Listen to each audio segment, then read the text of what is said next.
Hey guys, in this video we're going to see, what if Naruto outsmarted Konoha's council?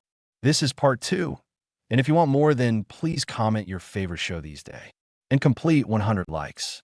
I request you to check out author of this story named Dark Phoenix of Konoha by White Angel of Orlon. And I have made Naruto impregnate all female ninjas on Patreon, so do check out.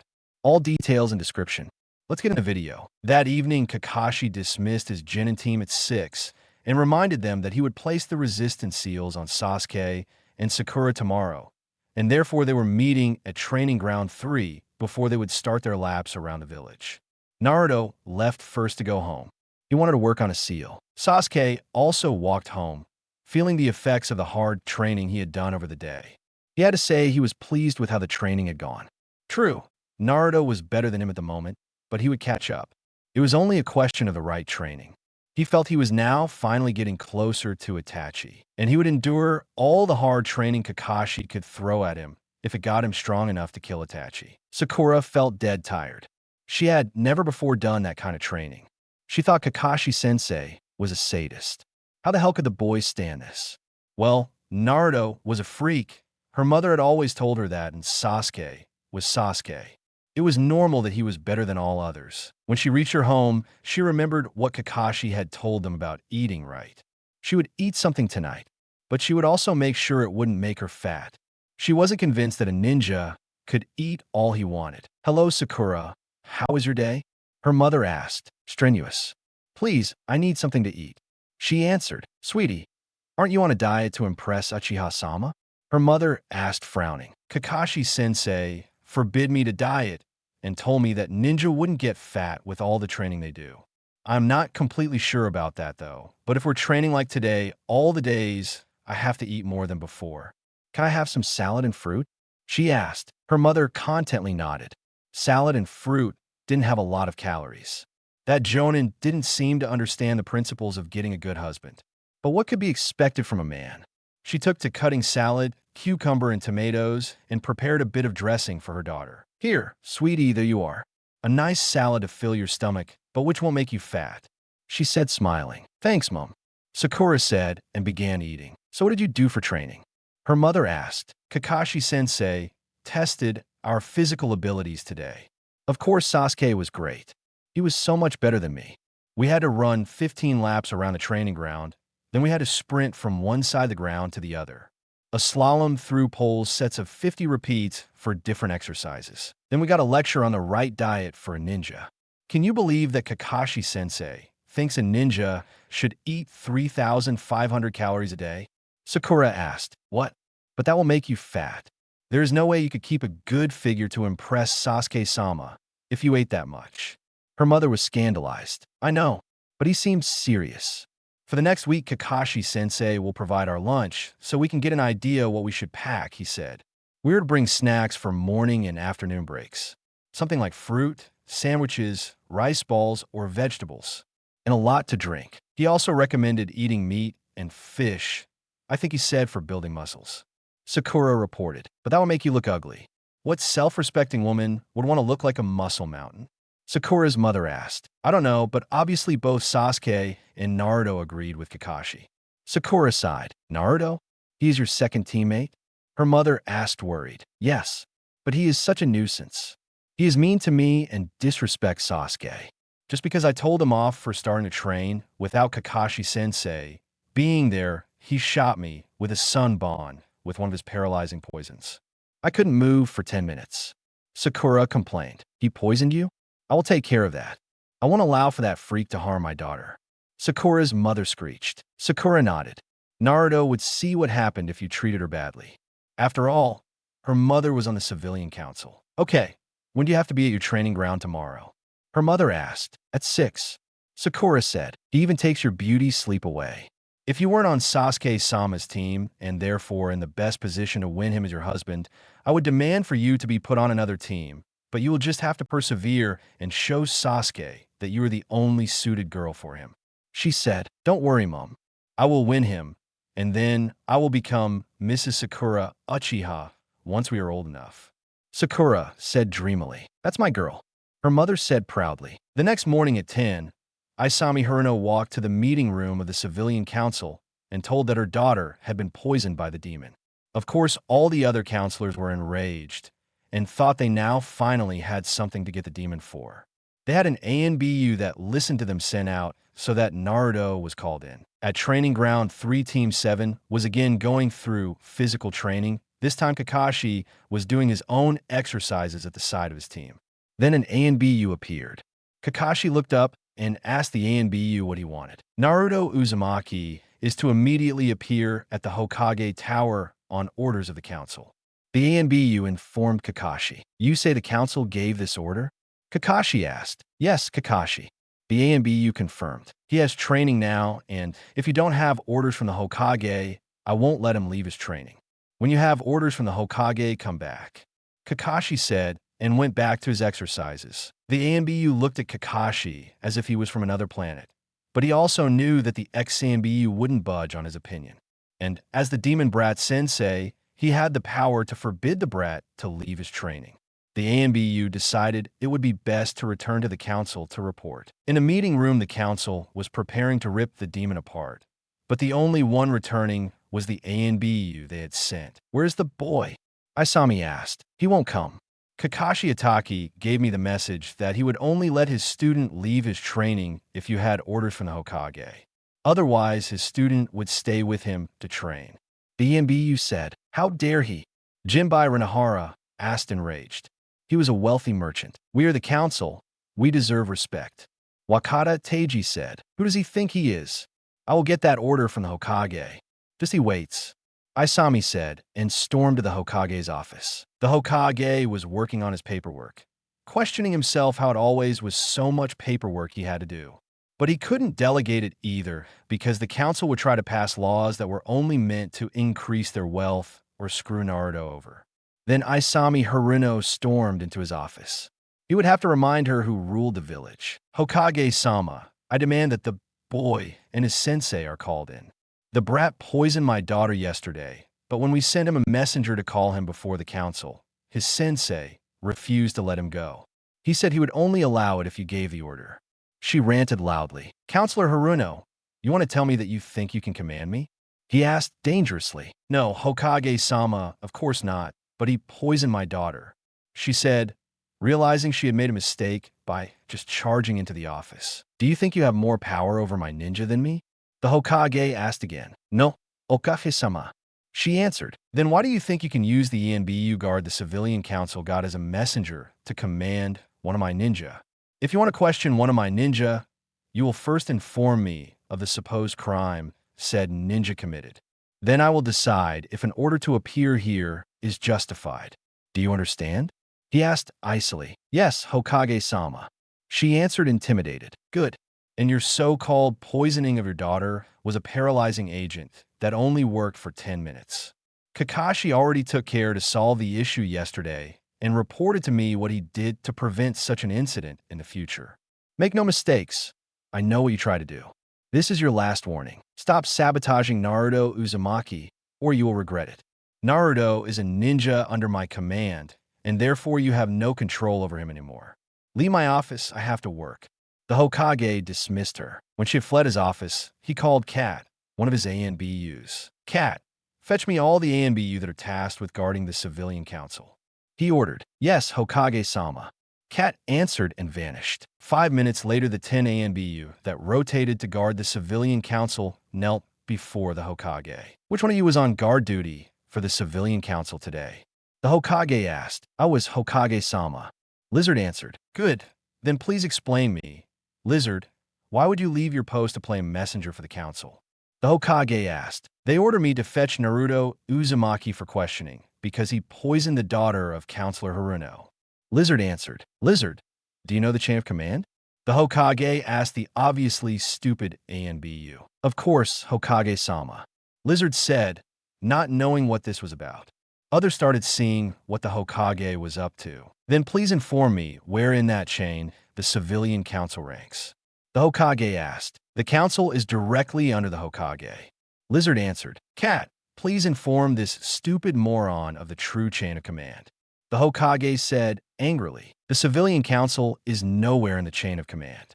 The only part of the council that has commanding power is the Ninja Council. They rank under the Hokage, the Jonin Commander, and the ANBU Commander, meaning they would be in fourth rank of the chain of command, but only in times where the Hokage is absent from the village or in no condition to command the forces, which would be in case of a severe illness or death. In case of an illness, the normal ninjas are under the command of the Jonin Commander, which at the moment is Shikakanara. The ANBU are under the command of the ANBU Commander, which is me. The Ninja Council is only consulted in case both Jonin Commander and ANBU Commander need more authority to get something done. Cat told them, "Thank you, Cat." So, get in your brains that the Civilian Council has no power to command any of my ninja. The only other orders you are to follow are those of Cat, or, if he isn't available too, the Ninja Council. I thought my ANBU would know that. So you will only guard the Civilian Council from the shadows and only one ANBU at a time. You will make contact and won't follow any of their orders. Am I understood? The Hokage said. Yes, Hokage-sama. The ANBU answered. Dismissed. The Hokage said, and the ANBU vanished. The Hokage rubbed his temples. This shouldn't even be an issue. He really needed to clean this mess up as soon as possible. Isami returned to the meeting room and told her fellow counselors the reaction of the Hokage. They were enraged, but realized there was nothing they could do at the moment. The Hokage had the power to deny them their request and could delegate the punishment of one of his ninjas, especially a genin, to said genin's Jonin sensei. And going up against Kakashi Hitaki wasn't a smart thing to do. But they had thought Kakashi would listen to their orders. After all, he had followed them and passed his team. Sakura felt like her legs were made of lead. She couldn't feel them anymore. The resistance seal Kakashi-sensei had placed on her first thing in the morning was horrible. She felt like she couldn't move at all. This was not like wading through water. This was much harder. Thankfully, they had a break now. She couldn't take another step. Sasuke was tired. The resistance seals were the real deal. No wonder that Naruto had become strong using them. But now that he was also using them, he would become that strong as well. It would take some time, but he knew the prize was worth it. He was getting closer to Itachi. He looked at his teammates and his sensei. Naruto didn't look any more tired than normal, but he was already used to working with this kind of seal. Kakashi, of course, was also doing well. He had been surprised that his sensei had joined them doing the exercises, but also pleased. It felt like they were all comrades to him. Not only subordinates he had to train. Of course, Kakashi's training program was harder than theirs, but it was something to strive to get to. The worst part of the day was the morning run. He had felt so damnable slow with the seal, especially when Kakashi and Naruto ran more laps than him and Sakura. He had been jealous of Naruto again, but he swallowed his feelings and told himself he would soon enough surpass his blonde teammate. And Naruto had even told him the key to learn using the seals faster. You had to strengthen your muscles with chakra. Once it felt normal again, if you used chakra, you had to reduce the amount of chakra to get the same effect on your own. Well, except if you didn't train, then it would be best to just train your muscles without chakra. With the seals staying active for the next 2 weeks, he would see if that was true. Okay, that was enough of a break. Next part of our training is teamwork. Kakashi said, "How are we going to do this, sensei?" Naruto asked, "We will do several exercises that will teach you to trust your teammates." Kakashi said. He took out 2 scarves and handed them to Sakura and Naruto. "Tie them around your eyes." He instructed them. They did. Kakashi handed Sasuke a piece of wood and a small metal bar. Then he prepared some obstacles in a small round course. The intention of this test is to lead your teammates safely through the course, only using Morse code. You learn the code at the academy. Now, you will Morse them where to go, what to be aware of, and so on. The only possibility they have to finish the course is following your instructions. No talking at all. Kakashi said, "We will start with Naruto, then Sakura. Once you are finished, we will change places, I will change the course, and we will repeat it until each of you went through the course twice and led the others once." Kakashi said. Sasuke nodded. He took the wood and the metal bar and began drumming his message to lead Naruto. It was harder than he thought it would be. He had to remember all the commands, and morsing words like left, right, forward, stop, and so on took more time than he thought they would. Thankfully, Naruto seemed to know the Morse code well enough to follow his commands without problem. Finally, Naruto was done. Now, it was Sakura's turn. Sasuke began drumming again. Naruto took off his scarf and watched how Sakura fared. He had noticed some problems while he was in the course, and now, by watching Sakura, the problems seemed even stronger. They needed shorter signals that weren't normal Morse code, especially as remembering all the Morse signals was a problem if you were pressed for time, which he guessed would be the next thing Kakashi would have them do. So he went through the Morse signals and decided what would be proper short signals to work with. Finally, Sakura, after misinterpreting the signal Sasuke gave her twice, was done with the course. Okay, next Sakura will give the signals, and Naruto and Sasuke will do the course. Kakashi announced, and Sakura handed her scarf to Sasuke, blushing. Sasuke just took the scarf and tied it around his head. Naruto put his back on. Kakashi changed the course, and now Sakura was trying to get Sasuke through the course, which is a lot worse than the 2 tries Sasuke had with morsing. Sasuke ran into stones, tripped over logs, went too far to the left once because Sakura wasn't fast enough with her signals. When Sasuke was finally finished, he was cursing. Naruto then went into the course, and after hitting a log, he always waited for Sakura to finish her signals. Once he heard new signals, he stopped to process the new information. It took horribly long, but he avoided further problems that way. Next is Naruto morsing. Kakashi said, Sasuke, Sakura, I will use 4 signals outside the normal Morse code. 4 long signals mean left, 4 short ones mean right. 1 short and 1 long signal mean forward. 1 long and 1 short means back, and 1 short signal, which will be louder than the rest, means stop. The others I will Morse with normal Morse code. He explained them. Sasuke nodded. After the disaster with Sakura leading him, that was sensible. Sakura grudgingly also nodded.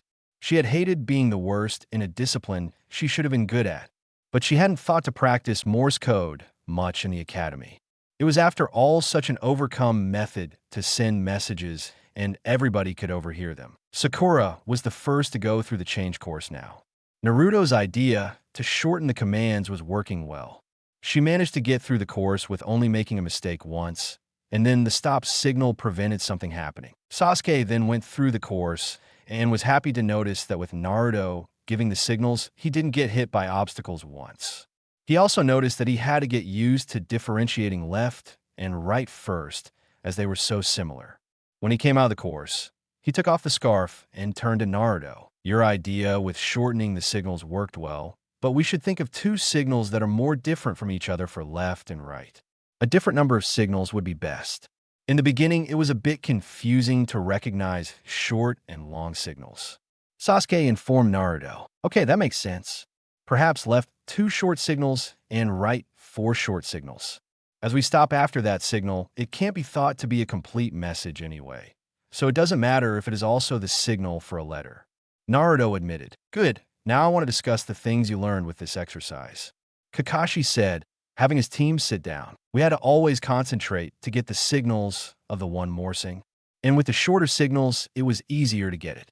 Sakura said, it takes practice to react accordingly to the signals. You can't rely on your own senses that much, as we normally rely on our eyes to navigate. Sasuke said, wrong signals can be dangerous. If a signal is too long and not correct, we hit the obstacles. Sometimes it was safer to go slowly than to hit something. Naruto said, all those are correct.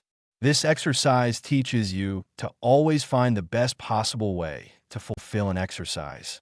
As you notice, the shorter signals were easier to process. But even if you shorten them, you need to make them different enough to not get confused. We will practice with more signals in the future. I want you to make sure you are fluent in the signals the day after tomorrow. So if you're still a bit out of practice, I suggest you use the breaks tomorrow to read up on the code. Okay, now we will do something more physical again. Naruto, I need 20 shadow clones. Kakashi said, Naruto made the clones. You really are abusing my ability to make them. Sensei. Naruto grumbled a bit. Well, tough luck. A ninja needs to use everything he has at his disposal, and for me, that means sometimes using your shadow clone jutsu to get the necessary number of opponents for training exercises. And you know, you don't even feel the drain of 20 clones. Kakashi said, okay, we are practicing dodging projectiles now. I will demonstrate it. Naruto, have your clones throw those rubber balls on me. Kakashi said, pointing at two bags full of red rubber balls the size of golf balls. Gladly, Sensei. Naruto said with a grin. The clones took position around Kakashi. You can start in 20 seconds and keep it up for 5 minutes straight. Kakashi told the clones. They nodded and waited until the 20 seconds were up. Then they started pelting Kakashi with the balls. Kakashi dodged, jumped, deflected, and spun out of the way of the balls. The only place on his body the balls ever hit was his hands. Then the 5 minutes were over. That's the exercise. You're only allowed to have the balls hit you on your hands to deflect them. In a fight, you only have the possibility to deflect weapons that are thrown at you with kunai in your hands or by intercepting them with your own weapons. That will be part of a later exercise. For now, we'll only work on dodging and deflecting in a limited area. As you aren't as used to this kind of exercise as I am, you'll work with 10 shadow clones throwing balls at you each. Kakashi said. Naruto made 10 more clones. Then the clones spread to surround the 3 genin. Naruto was used to doing this with higher numbers of clones, but it wouldn't be good to inform his teammates of that fact yet. Kakashi gave the signal to start and had his genin practice dodging. In the evening at 8, Kakashi dismissed his team. He had Sasuke and Sakura continue their tree climbing while he took Naruto and played shogi with him. He was pleasantly surprised how well Naruto did with the strategy game. In the end, Kakashi managed to win, but the game was pretty evenly matched. Kakashi walked towards the Hokage Tower to hand in his report for the day and to ask the Hokage about the incident with the civilian council calling Naruto in. He reached the office and knocked at the door. The Hokage, still working despite the late hour, called him in. Kakashi, you had your team train long today. The Hokage noticed. Yes, Hokage-sama. I think it's best for now to keep them busy. And it seems Sasuke is happy enough to train the whole day. I have the impression he didn't feel challenged enough at the academy. Naruto will take some time to warm up to me, but he's doing well so far. Today I played shogi with him while I had Sasuke and Sakura practice tree climbing. He's quite good in the game. I think he was really surprised when I told him that we would play shogi while the other two did their exercise. By the way, the civilian council sent an ANBU to us, calling Naruto to the council. I refused to follow the order, but you should take care of that. Kakashi said. I already did and put them in their place. I think they will still try to get rid of Naruto in the future, but the ANBU have already been reminded that I am the one who gives orders in the village. Cat is having an eye on the ANBU now to make sure they won't follow the council's orders anymore. I have called Shikaku to have him brief the normal forces on the issue. The Hokage informed Kakashi. That's good to know. It's high time the council was reminded of their real power and not the one they think they have. Kakashi agreed. Yes, I wish I could do more, but somehow the amount of paperwork I get doesn't let me. He complained. Kakashi had an idea. After seeing Naruto using the jutsu so much, he thought it would also help the Hokage. Why don't you use shadow clones? I mean, I know that Naruto used them for his training, and I have to admit I am abusing his ability to make them for training the others as well. With the memory transfer, they would be perfect to help you get the paperwork done much faster. Kakashi suggested. Shadow clones? The Hokage said shocked. Damn it, why didn't I think of that earlier? That must be the secret how Minato always managed to get it done so fast. He raged. Well, Sensei did use that jutsu for many things. Kakashi admitted. From tomorrow on I will use it. I'm done for today. Screw the paperwork. The Hokage declared. Kakashi's sweat dropped. Perhaps it would be best to just leave the Hokage now. He didn't seem to be that sane at the moment, judging by the insane laugh he was sporting now. The next day at 9, the Hokage arrived at his office, seeing that new amounts of paperwork had been placed on his desk. He grinned evilly and made 2 shadow clones, and now 3 Sandaime Hokages were sorting through the paperwork. What he found enraged him. Before he hadn't really noticed just how many useless documents he got on his desk. This looked like a conspiracy. After 2 hours, he was sure. Many of those decrees the civilian council wanted to have signed were only meant to increase their wealth and didn't help the village as a whole. Some that were slipped into his mountain of work were outright attempts to legally abuse Naruto, like the hot springs requesting to be able to deny people they think unsuited to use the premises entry, or the grocers asking to set taxes for their goods themselves. No, this would stop. The problem was that he had lost insight what was really happening in the village. But who could know the real circumstances? He had a second look at the documents that were the fishiest. He would have to check the laws and decrees that had already been passed without him really noticing. Then he had an idea. It would be a bit risky, but he would have the information he needed. Crow, give me Elder Danzo Shimura here. The Hokage ordered. Crow vanished from his post, and 10 minutes later, it knocked at the door. Enter. The Hokage said. Danzo walked in, using his cane. You called me, Hokage-sama? Danzo asked. Yes, thanks for coming so promptly, Danzo. I have some things to discuss with you. The Hokage said, and activated the privacy seals. Danzo wondered what had happened to have Hiruzen so serious. Did he find out about his route? Improbable. He had erased his traces very well. So what could he want? Please take a seat. This will take some time. The Hokage said, and Danzo sat down. Just this morning, I came upon a serious problem with the finances of the village. It seems that thanks to the amounts of paperwork I have to deal with daily, some decrees that deprive the village of funds have been passed. Sadly, I don't know yet how much money was displaced that way. We both know that the strength of our military depends on the proper funds.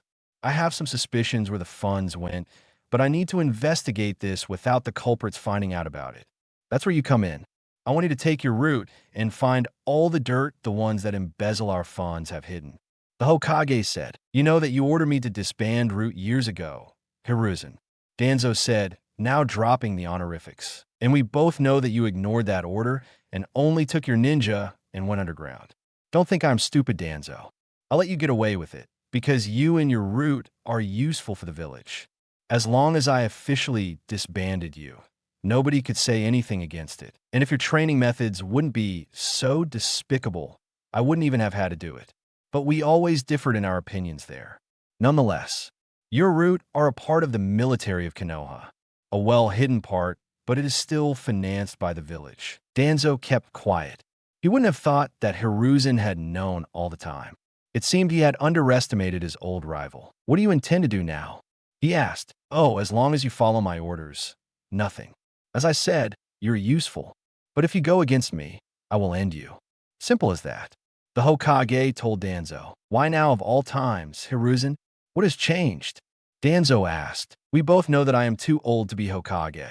I wanted to retire long ago, and thought that with Minato leading the village would be strong and still retain the will of fire.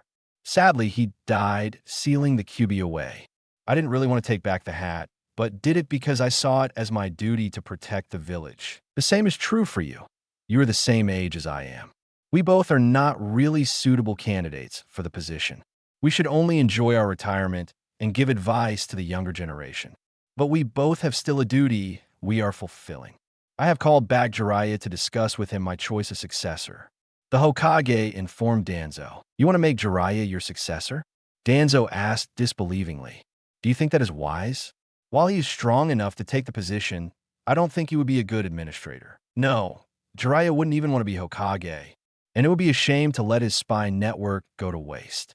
I had considered Tsunade, but with her dislike for the village because of her losses in the past, I doubt she would return, even if she would be the best choice. No, I called Jiraiya back to get his opinion on the candidate I chose. The Hokage said, Are you going to tell me who you chose? Danzo asked, now interested, especially as he wondered why Hiruzen was informing him. They had always been at odds with their opinion how the village should be led. Can't you deduct it yourself? The Hokage asked. Danzo thought about it. He went over all the jonin of the village. There were only a few that were suited. The most probable candidate was Kakashi? Danzo asked. Yes. If you think about it, he is the only real option we have. He has orders to get back to his old strength. He also is tasked with taking care of our two most difficult new genin. He informed Danzo, Sasuke Uchiha and Naruto Uzumaki. I already heard that the Uzumaki boy was hiding his true abilities. Impressive if you ask me. Danzo said, Indeed, both boys don't have many ties that bind them to the village. Sadly, I haven't been able to really remedy that fact until they graduated from the academy. Now that they are ninja, I can correct the bad influence the civilian council had on them. I only hope that it isn't too late already. That's Kakashi's main task for now. But if I want Kakashi to take over for me once he is ready and his team has been promoted, I need to clean up the current mess as much as possible. Otherwise, things wouldn't really change, and from Jiraiya's reports I know that things will get troubling sooner than I like.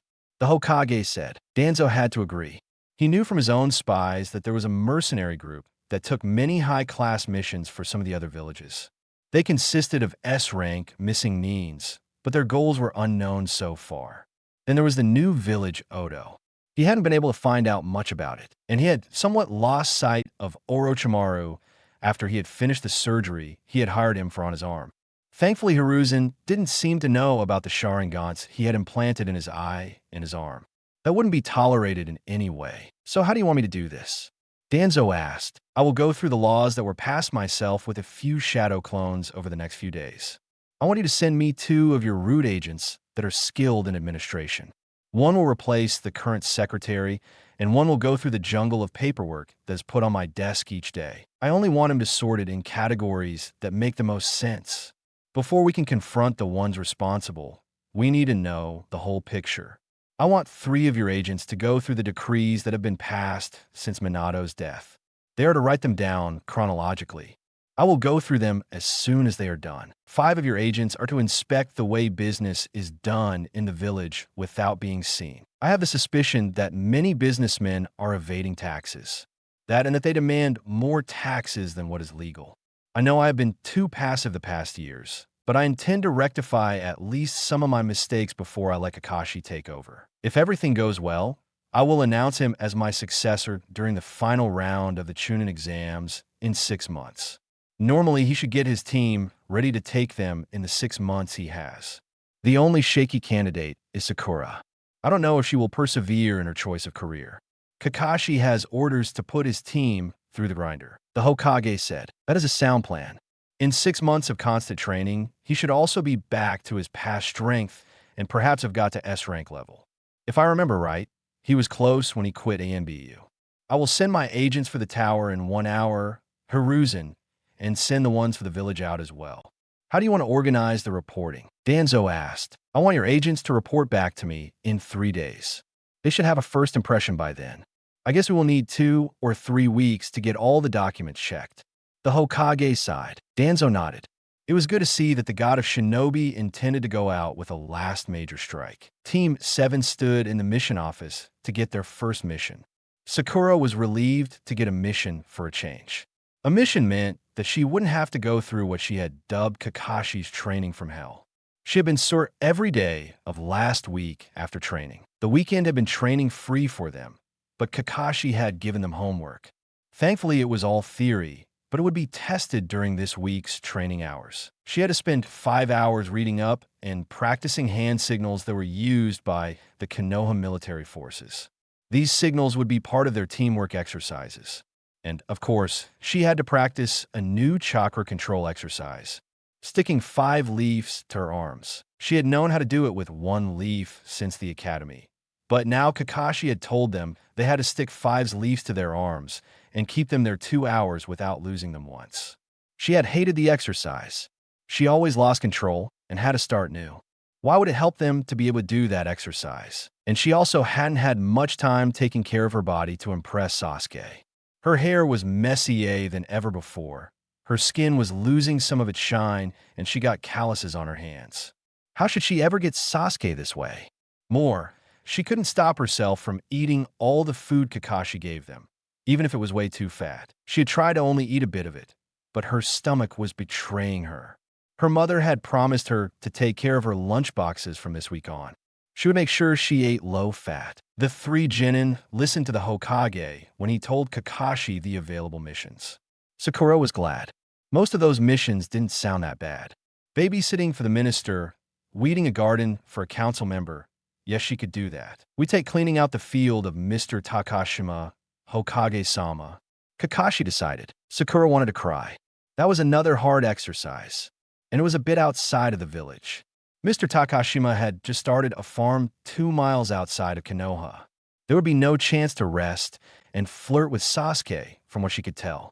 And she was sure Kakashi would make the way there another exercise. All right, team. We won't need any special equipment. Any farming tools we might need will be at the farm.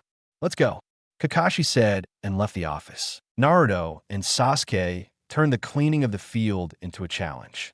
They would start on one side of the field, and each had a clone of Naruto with them to take the waste which they pulled from the field. 5 other clones of Naruto would sort through their findings and sort them. The small stones would be put aside for a pond Mr. Takashima wanted to build later. The bigger ones would be used for walls to surround the property.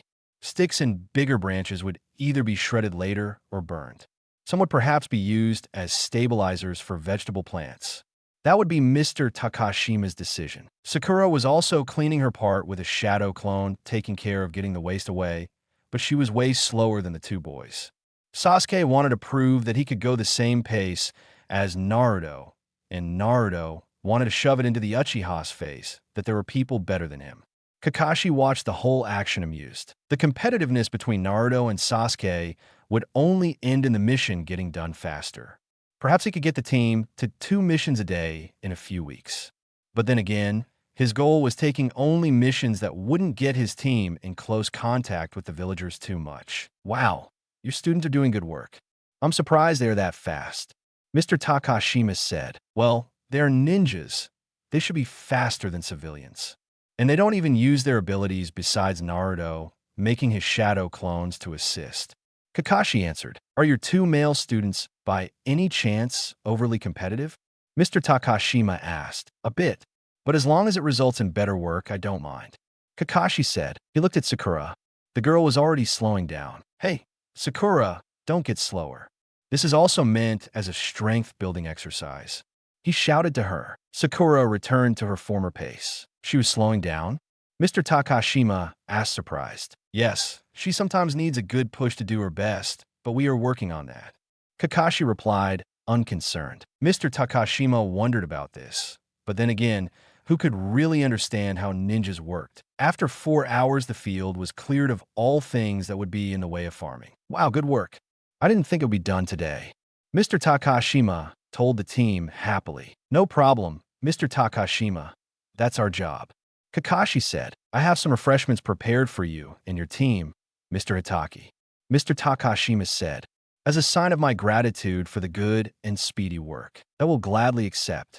Kakashi said, you heard Mr. Takashima. Wash your hands and then come over to get some snacks. Kakashi called out to his team. The 3 nodded and went to the hose to wash their dirty hands. Soon they were back with Kakashi. Well, Naruto and Sasuke were. Sakura needed a bit longer, being exhausted after 4 hours of constant hard work. Additionally, she had to deal with the effects of the gravity seals, which made her slower. With her small reserves, she had massive problems to keep the effects of the seals from influencing her too much. Mr. Takashima and his wife were presenting the genin with a plate of sushi each. My wife led a sushi restaurant before we came to Konoha from Water Country. Mr. Takashima explained. Why did you move? Sakura asked, eating gratefully. Well, in Water Country, there is a civil war going on. The Mizukage, the leader of Kiri, has declared all those that possess a bloodline limit devils and responsible for the horrors of wars.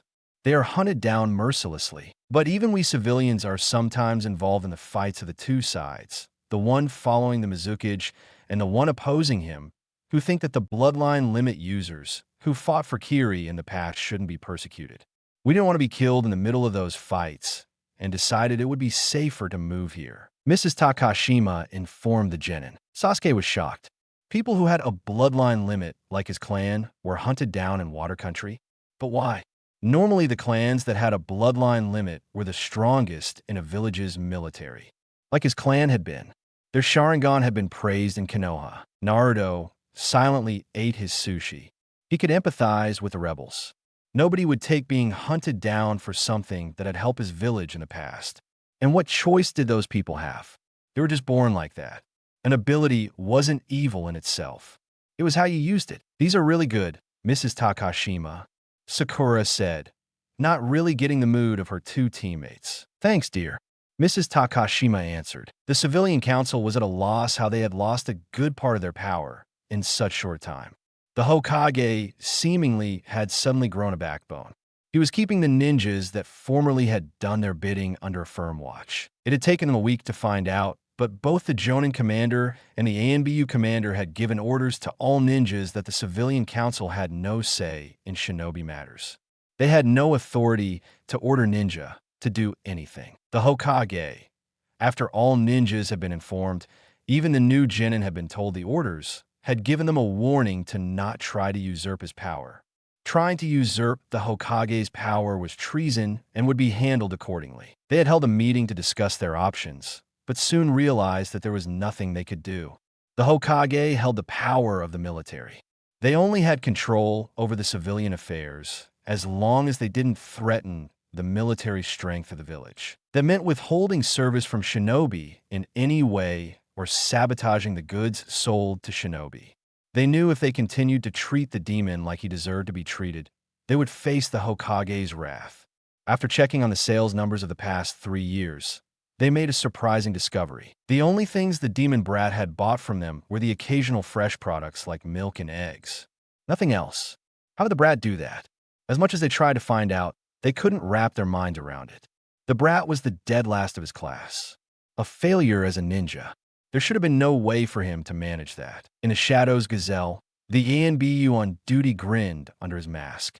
This promised to be interesting in the future. He was one of the ANBU that were more than tired of the arrogant behavior of the civilian council. Having them obsessed with trying to figure out how the so-called demon brat managed to trick them was indeed amusing. And from what Kakashi told about his team, the blonde was really good. After finishing their snack, Kakashi took his team back to the Hokage Tower to report about the mission. He had made his genin run the whole way back in a sprint. After all, 2 miles should be nothing for a ninja. Even a fresh genin should be able to do it. When they reached the gates, Sakura wanted to collapse. Her sensei was definitely a sadist. Team 7 reporting back from a D-rank mission. Kakashi informed the guards. Already? Didn't you have that field-clearing mission? One of the Chunin asked. Yes, my team was just good in their time.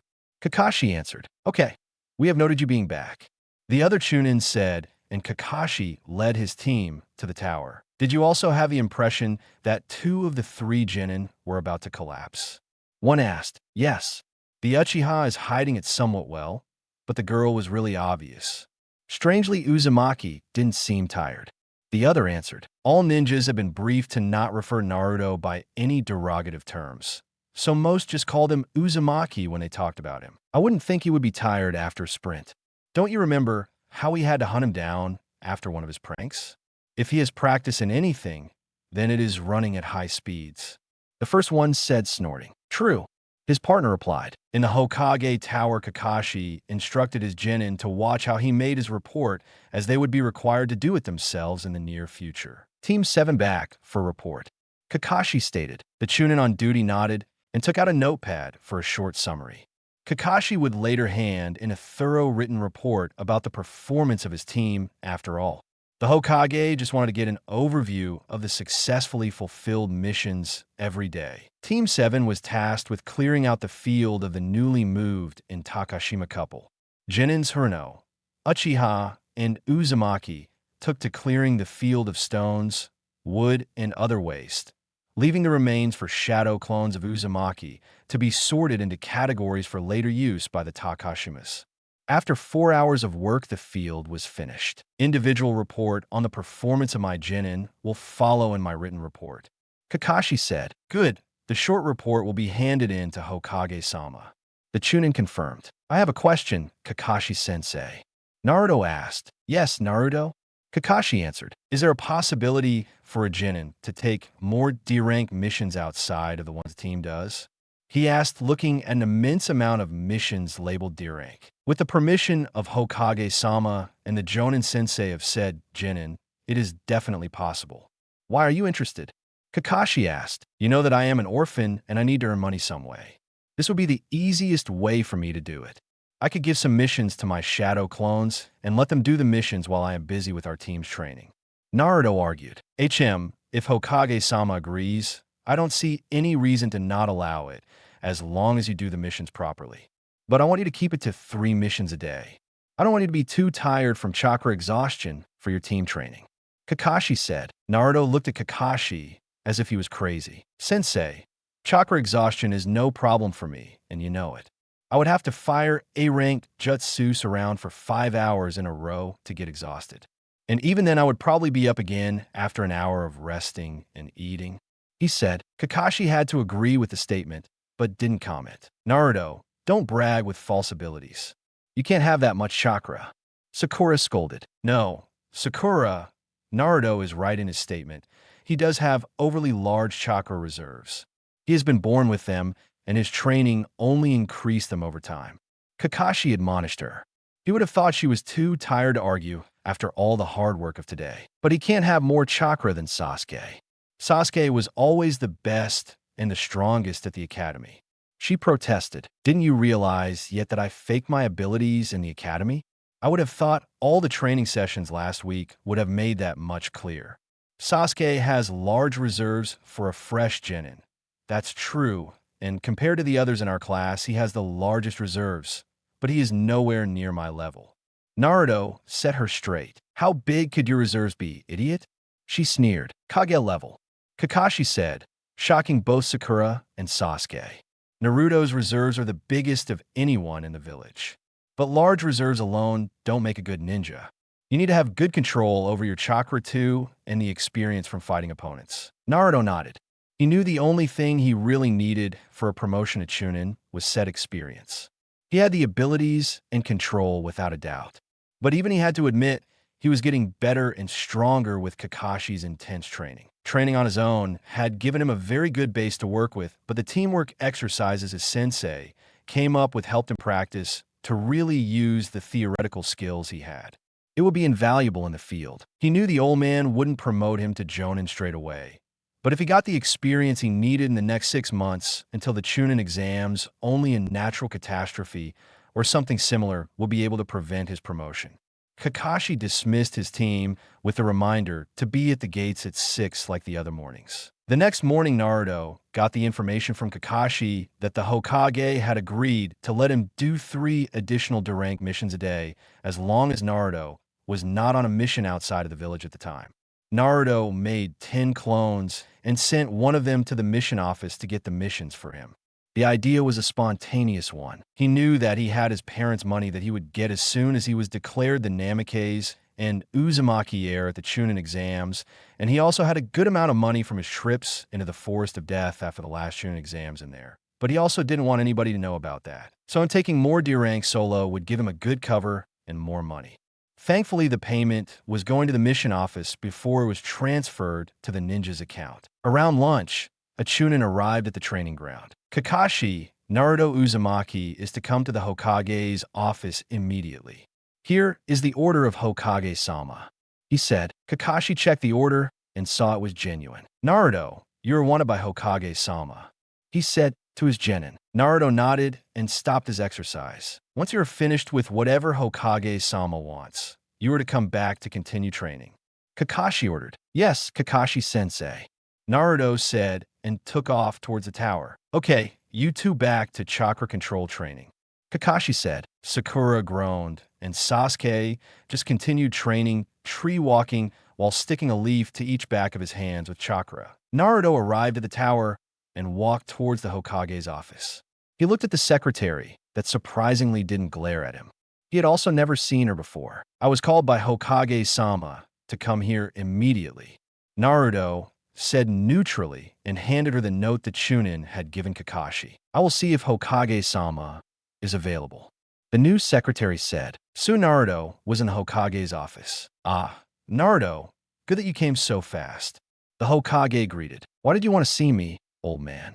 Naruto asked. As nobody but the hidden Anbu was in the room, he could treat the Hokage informal. 2 reasons. First, I have opened an account for you at the Shinobi Bank. While the civilian council have been warned that any sabotage of shinobi will be treated like treason, I doubt they will really fall in line. The Shinobi Bank is run by retired shinobi and under the direct control of the Hokage. All your payments will go to that account. Second, I want to talk to you about your expertise in Fuinjutsu. Yesterday, our main supplier for seals died on a mission. As seals are a delicate topic, I can't just import pre-made seals from outside the village.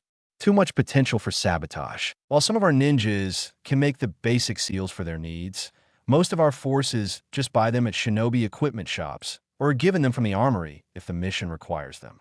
The Hokage explained. So you want me to take over for the killed ninja? Naruto clarified. Yes, this would be treated as an ongoing secret B-rank mission for your file. You will be paid by the number of seals you made. The current payment for 20 explosive tags, for example, is 1,430 Rio. You will be given a list with the prices you will be paid for each kind of seal. If you supply other useful seals, we will decide on their prices accordingly. The Hokage said, "Okay, but won't people protest if they know that I made those seals? I'm not the most well-liked guy in the village after all, and many would accuse me of trying to kill them through faulty seals."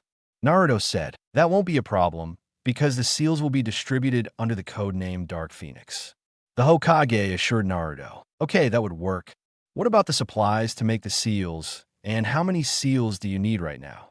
Naruto asked. The Hokage took a piece of paper and handed it to Naruto. Naruto looked over the seals that were needed. For the supplies, you could get the paper and ink at Jackanado's and put it on the village armory tab. Just use a hinge when you get them. He handed him a permission document. "Consider it done, old man. They will be ready tomorrow morning." Naruto said, "So fast?"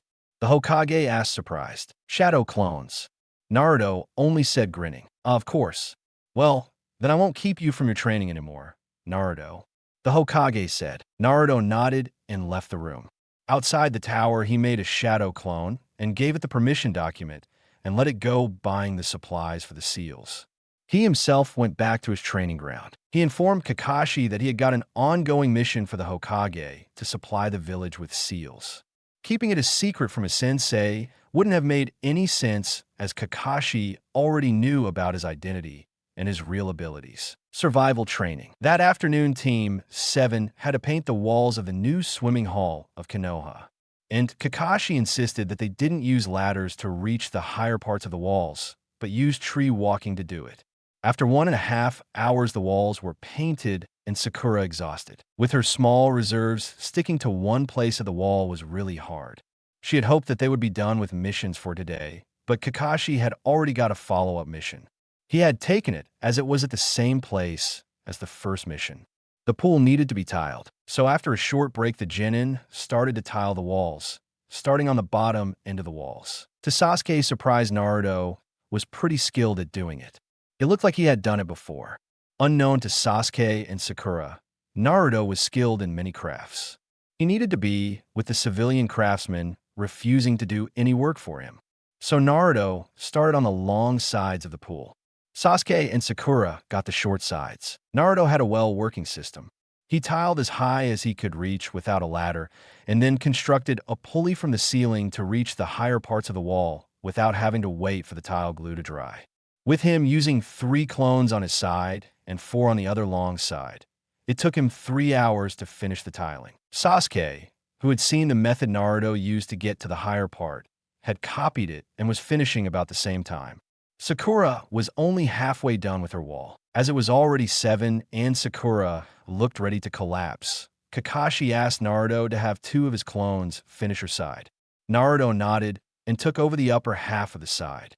When Naruto's clones were done, Kakashi informed the manager of the hall that the pool was tiled and only needed to have seams filled once the glue had dried. The manager checked the painted walls and the tiled pool and signed Kakashi's mission scrolls. Kakashi took his genin back to the tower and had them listen to the reports he gave about the missions. "Okay, tomorrow you won't take a mission as we did 2 today. Instead, I arranged for a sparring session with Team 10 in the afternoon." Kakashi informed them. "Your morning training will still happen as usual." His body flickered away after that. The genin walked back to their homes. As it was late, not many people were on the streets. Most were at home. Naruto walked to his secret home after making sure he wasn't followed. He went inside, made 2 clones, and went to the shower. His clones started making dinner. He still had the meat of 2 rabbits in his fridge, and his clones had harvested carrots and peas today from his field. They cooked some rice and prepared a sauce before putting everything on a plate. Naruto was just finished putting on fresh clothes when his dinner was ready. So he sat down to eat. Once he had finished his dinner, he put the plate and glass in the sink and made 100 shadow clones. They all knew their job and got the sealing supplies to start making the seals the Hokage had ordered. Naruto cleaned the plate and the glass, went to the bathroom to brush his teeth, and went to bed. His clones would stay up doing his work. Just after Team 7's normal morning run, Sasuke was at 3 laps around the village now. Sakura still had problems with her too, but Kakashi knew it would take time for the girl to make up for the training she hadn't done at the academy. Kakashi watched his students. He was curious if Sakura would pull through or quit. Both was possible, but if he didn't want to get her killed on a mission, the girl needed to be broken out of her fangirl attitude and delusions of how she could achieve to be a ninja. He was pretty sure her mother bore much of the fault for this. He knew Sakura's father had been one of the civilian casualties in the Kyuubi attack, and her mother blamed Naruto for that. She had been one of the cruelest members of the council, condemning Naruto to the treatment he had gone through as a child. Naruto had done 5 laps in the time Sasuke did 3. He himself had run 10 laps, being serious about getting to top form as soon as possible. He felt taking over the Hokage position would go a long way to help his sensei's son and also lead Obito's last living relative in the village on the right path. With the resistance seals he wore, his training was more intense. He had planned on asking Guy for sparring matches in a month or so. Before that time, his team, besides Naruto that wouldn't be ready. He had them continue with their stretching and physical exercises. Once they were done with that around 9, he called them together. "Okay, team, for today, I have planned some special exercises," Kakashi said, getting the attention of his team. He saw a calm wait-and-see expression on Naruto's face, a look of attention on Sasuke's with a spark of excitement in the black-haired boy's eyes, and a suspicious and dreading one on Sakura's face. "We will start your practical survival training. Sasuke, you asked if you would learn to hunt and fish. Well, today we will be doing just that. I will take you to a part of the woods where you will try to use the theoretical knowledge you got at the academy to catch your lunch. We will go over how to prepare the animals you get the best way and which plants go well with them," Kakashi said. He didn't want to exhaust his Genin too much before the sparring matches with Asuma's team, but he didn't intend to make it easy for them. If they got a good lunch would solely depend on their success in hunting and fishing. It was an important lesson for a shinobi to learn after all. Kakashi led his team into a part of the forest 6 miles away from Konoha. Of course, the ninja way, by taking to the treetops. He was content to see that his students were keeping up in formation. As he didn't go a very high speed to not lose Sakura, the boys were assimilating their speed. This formation was a standard one. He took point, Sasuke followed behind him, then Sakura and the end Naruto covered. It was normal for teams. If they were an experienced unit, the position Sakura had normally was the one of the team's medic or generally weakest member. 2 strong members front to deflect attacks, and the second strongest covering the back against sneak attacks from behind. In teams with Hyuga in them, they normally took the rear position as their Byakugan enabled them to perfectly cover the team's backs. After 10 minutes, the team reached their destination. Naruto knew this part of the forest. He had hunted here before. "Okay, I will give you a few hints to where you can find some prey. There is a river a bit to the southwest, so that will be the place where you can catch fish. Deer, rabbits, squirrels, and birds can be found everywhere hidden in here. I first want to test your individual skills in this area. That means for once, you won't work as a team. After all, on missions, this kind of task is normally divided between the members of the team. So you all get an hour to catch at least 1 animal or fish. If you don't manage that, think about ideas what to do about food for lunch, because you only get to eat what you find and catch here.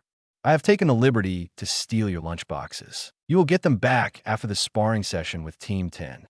So if you don't want to be hungry, I suggest you find food. I will observe you from the shadows, so don't expect to see me at all. Happy hunting," Kakashi said and disappeared. Naruto copied his movement and left the other 2 standing there. Sasuke got the idea that he only had 1 hour to catch something. After asking Kakashi if they would learn how to use the theoretical skills and seeing the way his sensei trained his team, he had made sure to read up on the techniques again. Now he was glad he had done so. He took off to the southwest. Catching fish would probably be the easiest way to get food. There were some ways to catch fish that didn't take much time. After 3 minutes, Sasuke reached the river. Thankfully, it wasn't that big, so building a dam to intercept the fishes would work well enough. He looked for suited wood or stones and came to realize he would have to cut it from the trees, mostly. Well, he was a ninja, so getting some branches down wouldn't be a problem. He quickly walked up a good-looking tree and cut 4 big branches. They wouldn't be enough to stop the water, but managed to keep the fishes in one position long enough for him to strike. 5 minutes later, his quickly made dam was ready. Now he just had to wait. Thankfully, Kakashi-sensei had been right, and many fishes were coming his way. He stood in the water, keeping still until they were in reach, and grabbed them, throwing them onto the shore. He made sure to throw them far enough so that they wouldn't be able to struggle back into the river. When he had 6 fishes, he walked out of the water and quickly killed the still-moving fishes with hits to their necks. He tied them together with a bit of ninja wire and then went looking for some plants he knew would be edible. He wanted to impress his sensei with his success. He was pretty sure Naruto would also do well in this test, but he didn't intend to fall back too much behind his teammate. Over the past week, he had come to completely rethink his image of Naruto Uzumaki. The boy was nothing like he had given himself at the academy, and he wondered just why he had thought it necessary to play the idiot. Naruto wouldn't tell, so he had to find out on his own. But at least his fears to be held back by a weak team had been destroyed after seeing the kind of training Kakashi put them through. Not even the fangirl would be able to stay weak with how Kakashi put them through the grinder. Thank Kami for the old Uchiha bruises and muscle soreness remedies. He had looked through his clan's scrolls, which he had, and one had been about them. So the second evening after starting on Team 7, Sasuke had been busy mixing components for the salves. They were the only things keeping him functional. He came upon a hazel bush, and it was seasoned for the nuts. He put some shuriken from his pouch on his right leg into the pouch on his back to have space for the nuts. Nuts were good for energy and full of unsaturated fats. After collecting a good number of them, he looked for other plants. Just nuts and fish wouldn't be enough for a meal fitting Kakashi standards for a good diet after all. He came upon some berry bushes and had to improvise a transport container. Next time, he would be ready for something like this. Probably realizing that he needed more variety in his equipment was also part of the exercise. It would be typical for Kakashi. Let his team make mistakes to avoid them in the future. He needed to look up better storage options. Just 2 pouches wouldn't do it all. Sakura was in a pinch. She wanted to catch some small animals, but they all noticed her before she could get close enough to hit them with a shuriken or kunai. Building traps had never been her forte and would take too much time. It was also too unsure to catch something in an hour. She didn't want to be embarrassed in front of Sasuke again. That had happened too often over the week. What other possibilities were there to get food if she couldn't catch animals? Edible plants, fruits, nuts, perhaps she could find some eggs. She knew the river was too far away to get there in time to catch fish. So she resigned herself to collecting as much as she could. Thankfully, it was a good time for nuts and berries. Living in the land of fire had the advantage that they never really got winter. It was always mild, so the plants had 2 phases of bearing fruits. She found that transporting the things she wanted would mean carrying them with the front of her skirt pulled up, but if she had short leggings under it, it wouldn't matter that much. Once the hour was up, Kakashi reappeared in the meeting place. His students were already assembled there. Naruto was busy unsealing his spoils. He presented them with 3 rabbits, 2 pheasants, 1 chicken. Obviously, it had been lost in the forest, a box of berries, a box of nuts, a crate of apples, a box of mushrooms, and a wolf. What is the meaning of the wolf, Naruto? Kakashi asked curiously. The wolf thought I would be easy prey. I taught him better. As I already killed it, I decided I would keep it for the fur. The merchant caravan pays good prices for fur in a good condition. I regularly sell them the fur I get from the animals I catch. Mostly it's deer or rabbit, though. After all, those are the animals I hunt mostly for my meals. Naruto explained. Why wouldn't you just buy the meat in a shop? Sakura asked stupidly. I won't give the shop owners any money that I don't need to give them. Naruto answered coldly. Sasuke put that information away as another part of the puzzle that was Naruto Uzumaki. He presented his collection. The 6 fishes, the nuts from his pouch, a handkerchief with berries, and some leaves from a form of wild salad. Then it was Sakura's turn. She let the contents of her dress roll to the ground. There was an assortment of nuts, berries, some mushrooms, 3 eggs, a few plums, and 3 apples. Okay, the good news is none of you will have to go hungry. The bad news is that you still need to cook your meals. Kakashi announced. But before we start doing that, I would like to ask about your impressions of the task. While catching the fish by building a small dam to intercept them in the river was easy, I found that transporting smaller things like the berries and the nuts was complicated due to limited space. If I had to do a task like this on a mission for the whole team, the only thing I could easily provide would be the fish, as I can just tie it to a stick with wire, which makes for easy transport. Sasuke said. Kakashi nodded. He had observed each student either himself or with a shadow clone. Sasuke's method of organizing food was solid, but could need some improvements. He would have a lesson about sealing scrolls next. Nothing better than addressing problems after the genin had spotted them themselves. Catching animals isn't easy. They have fine senses, and with a time restriction, building traps isn't that useful. As Sasuke said, transport is also an issue if you're not prepared for a task like this. Sakura said, at least she hadn't totally failed the exercise. Kakashi had told them if they couldn't catch anything, they would have to collect food. And with the eggs, she at least got some proteins. Correct. That means we will have to work on your stealth. Naruto, as you obviously were the one best prepared for this task, please tell your teammates how you solved the task. Kakashi said, as I said, I have experience with hunting, so I know how to read animal tracks. I quickly found a clearing where the rabbits were grazing. I got close by sneaking up from above. I killed them with a sun bond to the forehead. That damages the fur least if you don't have the time to use slings. Pheasants are pretty stupid, even if they are shy. A bit of core in a place I could see and well, a bit of patience, and again, sun bond to the brain killed them good. The chicken was a coincidence. It just crossed my way, and I used the same method like with the pheasants. I sealed the animals in sealing scrolls and took to collecting berries in a box. Nuts in another, the same for the mushrooms, and as the apples were too big, I needed a crate. I have different containers in a sealing scroll, which I always carry with me in case I need to transport something. Naruto explained. Kakashi nodded. That was a good summary how a ninja prepared for any mission. Where can I buy some sealing scrolls? Sasuke asked. I wouldn't be able to make them myself, so buying is my only option. He said, I recommend Jakanato's shop for shinobi equipment. Kakashi said, Genzo Jackanato is a retired shinobi and knows the needs of a ninja well. His goods are high quality and reasonably priced. Sasuke nodded, swearing next time he would be better prepared. But isn't Jackanato's more expensive than other civilian shops? Sakura asked. Her uncle had a shop that sold ninja gear after all. No. The problem with civilian suppliers is that in 95 of all cases the equipment they sell is of low quality as they don't know how trying our job is on our clothes and weapons. You need a special mix of metal to get good kunai or shuriken that don't chip on their first use. It's even more important with swords and the like. While you were at the academy, there was nothing wrong buying your supplies there as they were cheaper, but on real missions quality equipment can save your life. What would happen after all if an exploding tag doesn't work properly? Either you miss your target or worse get killed. That's the reason Hokage-sama has few ninjutsu experts supplying to shops run by former shinobis with good seals.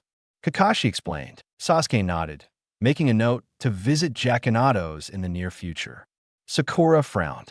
She hadn't thought that there would be such differences between a civilian shop and a shinobi shop. Naruto kept quiet. After all, he was the one that made the seals for the shinobi shops now. I haven't heard a lot about Fuinjutsu at the academy. If seals are so useful, why don't they teach them at the academy? Sakura asked. It's a difficult art to learn, which takes precision and a lot of study. True masters are really rare.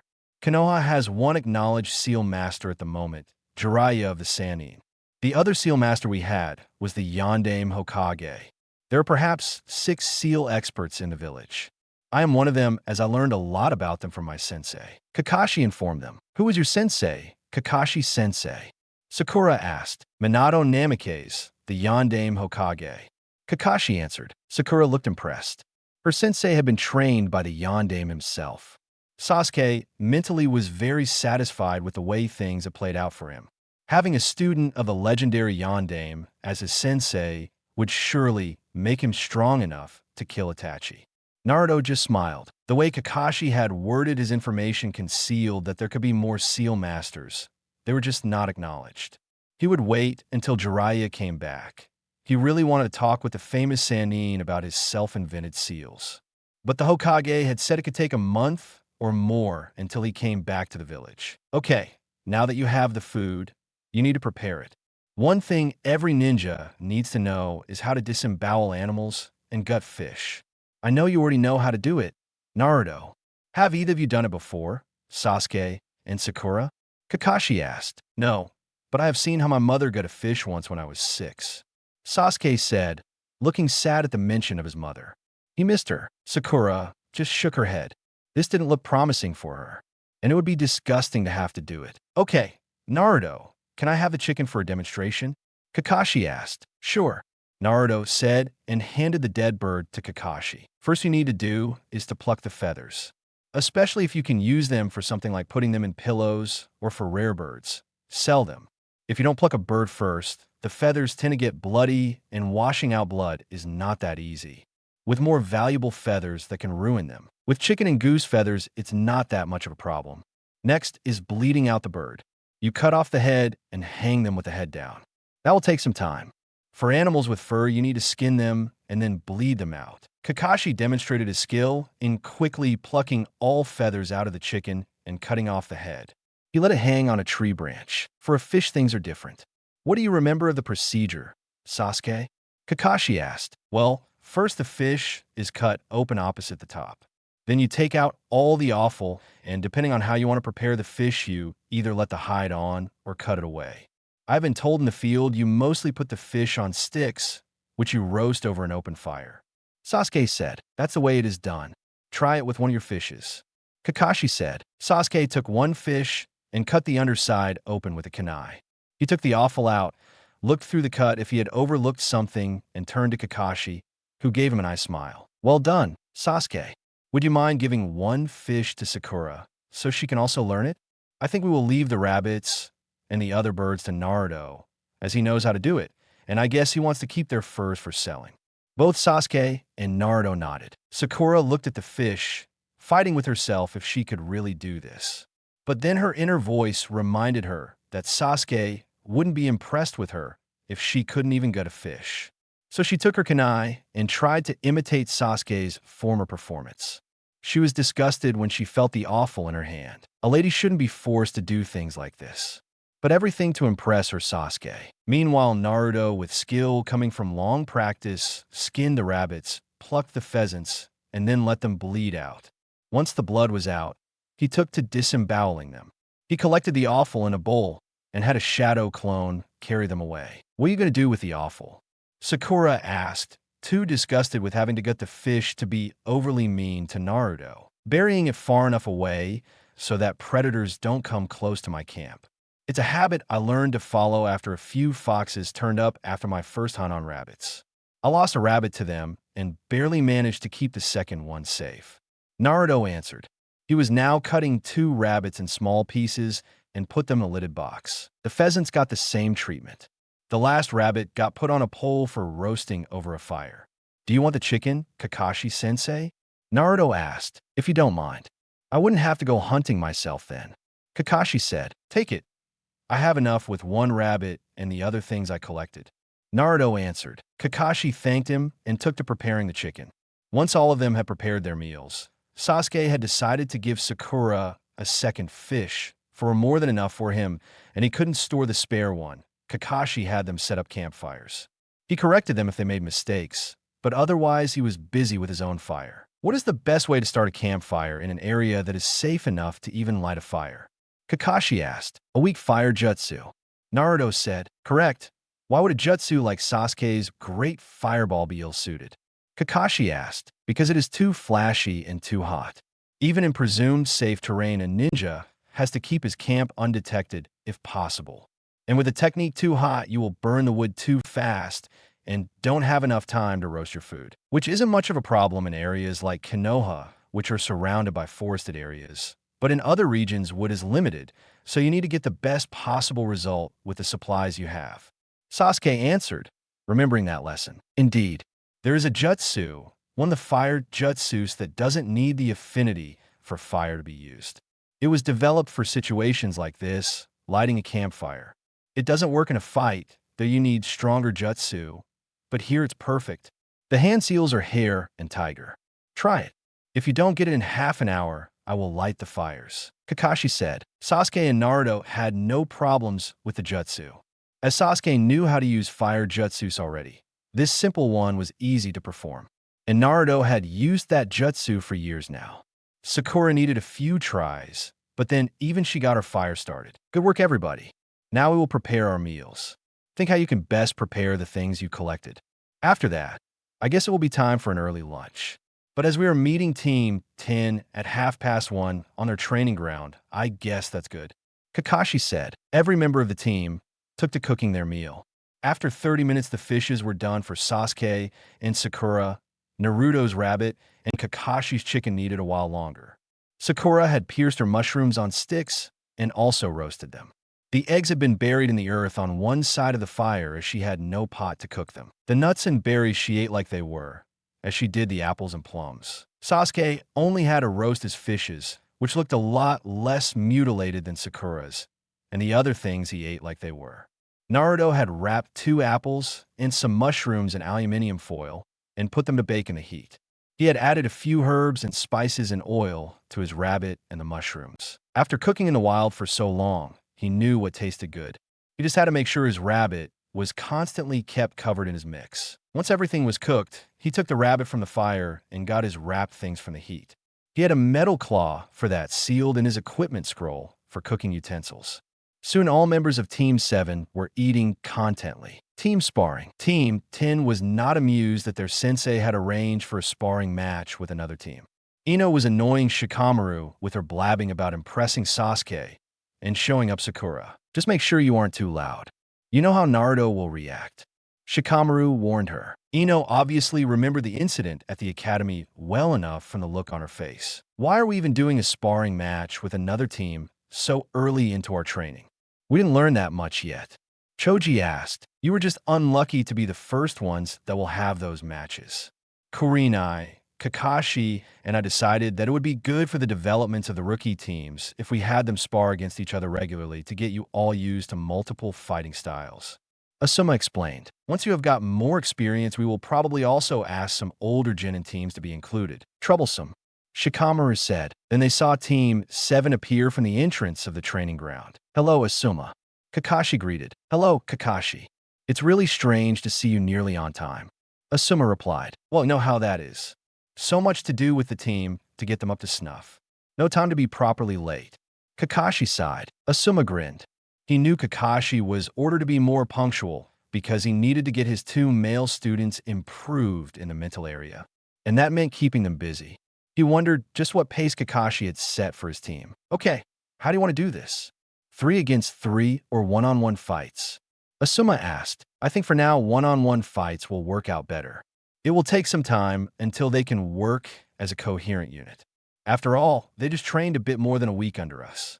Too little time to get them trained on team formations. Kakashi answered. Asuma had expected that. He would make sure the next match against Team 7 would be team fights. That was the strong area of his genin team. What a drag. Shikamaru complained. Naruto decided to just go with taijutsu. Shikamaru was no match for his speed, and he still needed to work on his shadow possession.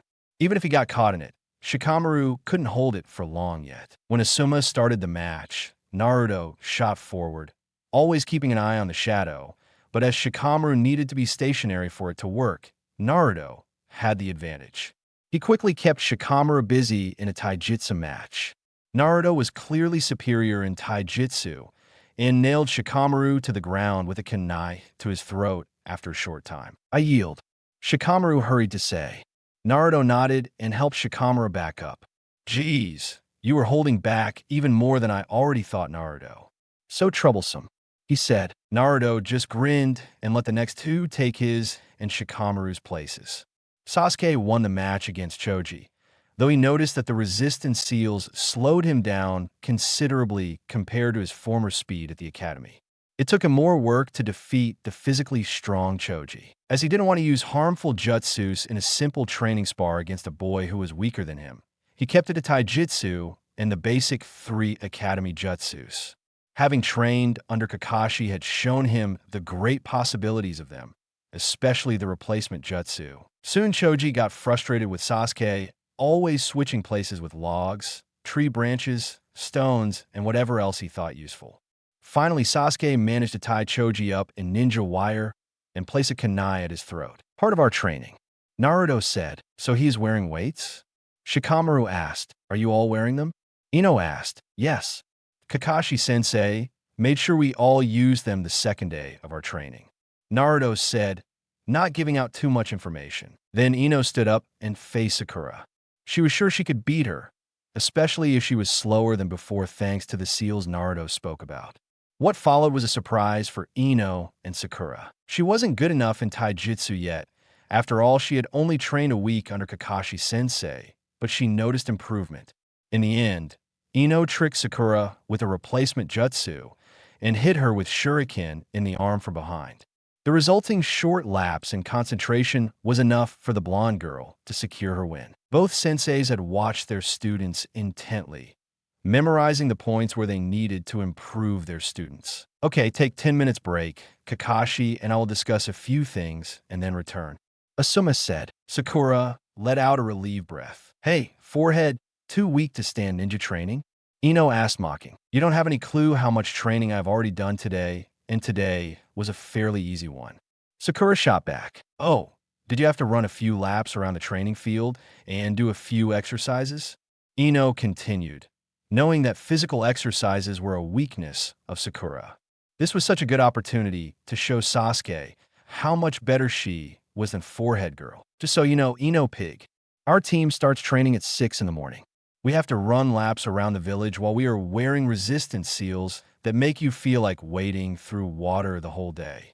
Then we have to do physical exercises for 2 hours before we can eat a small snack. Then follows whatever Kakashi-sensei has thought up for that day, and it is always hard work. Even today, when we worked on survival techniques, I had to get 2 fishes that Sasuke caught.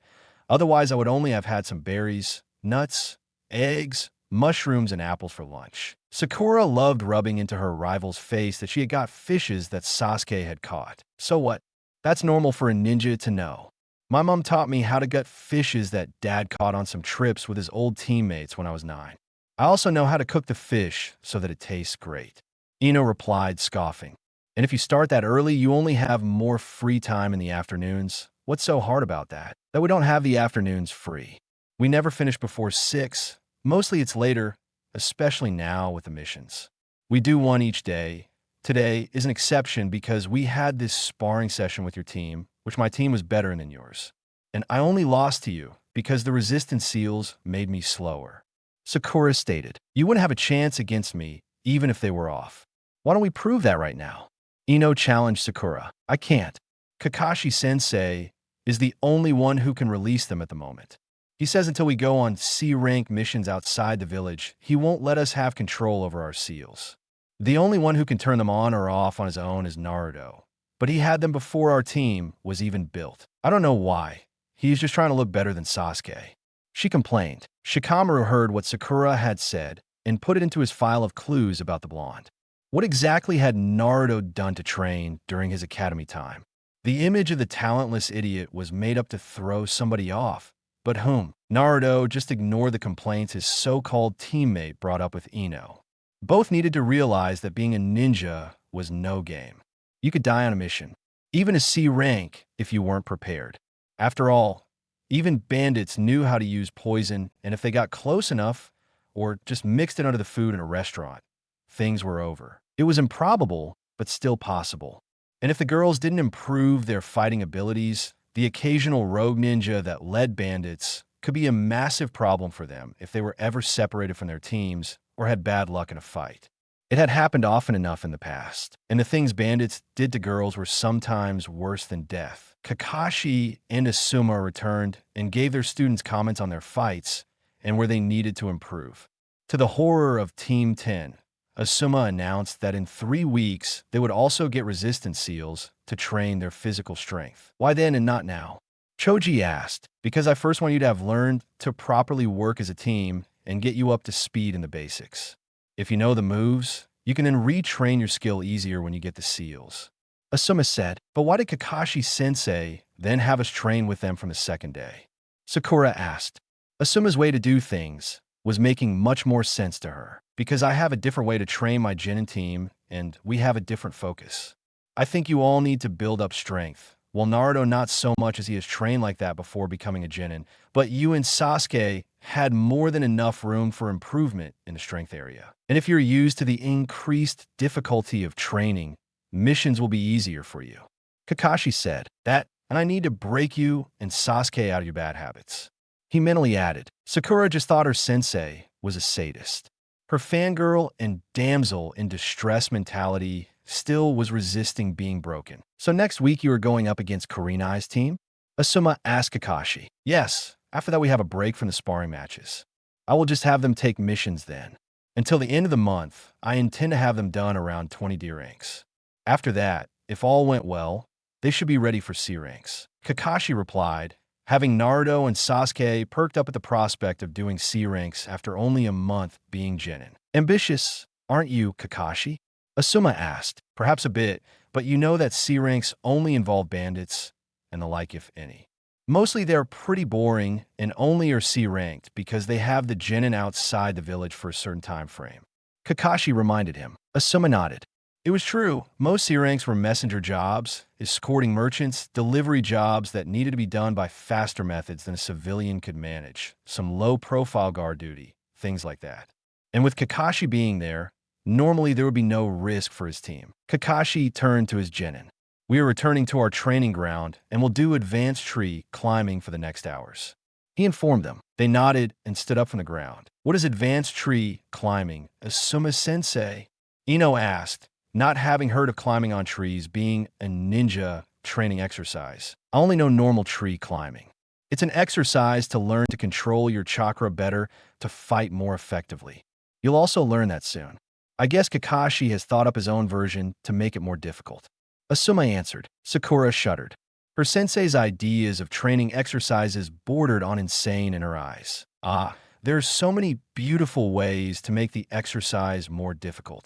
I have them climb trees while sticking a leaf to each hand, for example. But today we will practice the version where you have to ignore disturbances from outside. Kakashi told his students, smiling, which means Naruto's clones get to pepper us with rubber balls again.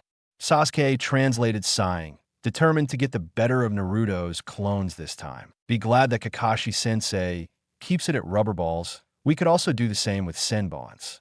Naruto said, grinning evilly. You are crazy, you know that, Naruto?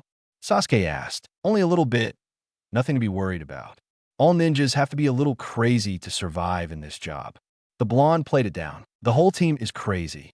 Thought the genin of Team 10. Well, we are on our way then. Until next time, Asuma. And that makes 2 victories for me and 1 for you. Kakashi told Asuma while leaving. The only thing that counts is the end result. The bet is for the whole time until the next Chunin exams. Asuma countered, and I am sure I will win. The silver-haired Jonin replied. When Team 7 had left, Shikamaru turned to his sensei. What kind of bet is that? He asked. Oh, just whose team will win the most fights with another team. The ones in the bet are Kurenai, Kakashi, and I. The winner gets the pot of 15,000 Ryo. Asuma said, so I intend to win. And how would that work? If you didn't notice, Naruto is clearly beyond genin level. I would guess from his speed and how hard he hit, he is high Chunin level, and if Kakashi-sensei is really training Team 7 like that, I don't see either us or Team 8 winning against Naruto or Sasuke. Shikamaru demanded to know. But there you are mistaken. Only the first fights will matter in that way. We will also have team matches, and there it matters that all members of a team solve the given task together. And face it, Kakashi has 2 strong individual fighters in Naruto and Sasuke, but no teamwork. And Sakura isn't their level. If she constantly loses her fights, it will also cost Kakashi points. This is completely open for now. Asuma assured them. Does that mean you will also make us do some crazy training? Ino asked. I will up your training, that's for sure, but I don't like overwhelming fresh genin from the start. The first month is to get used to ninja life. After that, things will get harder. He informed them. Meanwhile, on training ground, 8 Kurenai was copying Kakashi's idea of keeping her team busy. She knew Hinata was ridiculed by her clan for her shyness and her problems with learning Gentle Fist. If only she had more of an idea about the style, but taijutsu and especially secret clan techniques were not her forte. She was a genjutsu specialist. Shino needed to get more contact with others and learn how to open up more. His teammates needed to be able to have an idea how he worked. Kiba needed to get over his brashness, which was somewhat typical for his clan. All three were talented, and she didn't doubt they would be ready for the Chunin exams in 6 months. Okay, team, I have something to tell you, she said. Hinata, Shino, and Kiba sat down around her. As you perhaps know, 3 of the 9 teams of your year have passed the Genin test of their Jonin senseis. You, Team 10 under Asuma Sarutobi, and Team 7 under Kakashi Itaki. Now, Asuma, Kakashi, and I decided that to improve all our students' fighting skills and other abilities that are important for ninjas, we will have you compete with the other teams. This month will be one-on-one fights against the members of the other teams. After that, we will have other tasks, which will be decided later. Next week, we have a match against Team 7. The week after that, we will face Team 10. Today, Teams 7 and 10 have their match, she told them. Shino took the information stoically. Kiba was excited at the prospect to show his strength, and Hinata hoped she wouldn't embarrass her team. During all of this, we Jonin senseis have a bet going on. The Jonin whose team collects most points over the period of 6 months will win 15,000 Ryo. We all placed 5,000 in the pot. If you manage to win the pot for me, I will invite you to a great celebratory dinner. I want to prove to Kakashi and Asuma that a team specialized in tracking can be as strong as any other team. She said, "Count on us, Kurenai-sensei. We will make sure you win your bet." Kiba loudly exclaimed, "Don't be too sure of our abilities. We are good, but it will depend on the tasks we will get how well we can do." "Why, you ask? Team 7 has the 2 top genin of our class in it," Shino said. "Sakura wasn't top of the class." Kiba protested. "Not Sakura, Naruto." If you didn't notice, he faked his idiocy and his bad grades. Naruto is the most dangerous opponent of all the new genin, Shino stated. "No way, he was the dead last. I will give you that his show with shutting up Sakura and Ino with senbons and poisons was cool, but you don't really think he was a good fighter." Kiba protested. "And no, Kiba, Naruto is as strong. He has more chakra T than even Kurenai-sensei," Hinata said. Kiba looked at her disbelievingly. "You can't be serious, Hinata," he said. Hinata nodded. "Damn, how can he have more chakra than a Jonin?" Kiba asked indigenous. "Naruto is a special case," Kurenai only said. Shino nodded. He had asked his father after graduating why Naruto had so much chakra, but he was told it was classified information. Something was odd about his old classmate, and he would find out what it was. Over the next week, Kakashi kept his team busy and mostly out of the sight of the villagers. The only things anybody heard were from stories Counselor Haruno spread, those that her daughter told her. That was if Sakura wasn't too tired to do more than showering, eating, and falling in her bed. It was one point the loud counselor was complaining about, the inhuman training her daughter was forced to do. Isami Haruno was not happy that her little princess, who was meant to become the wife of the last Uchiha and bring her family more power through said marriage, was doing that kind of training. It would disfigure her beautiful body.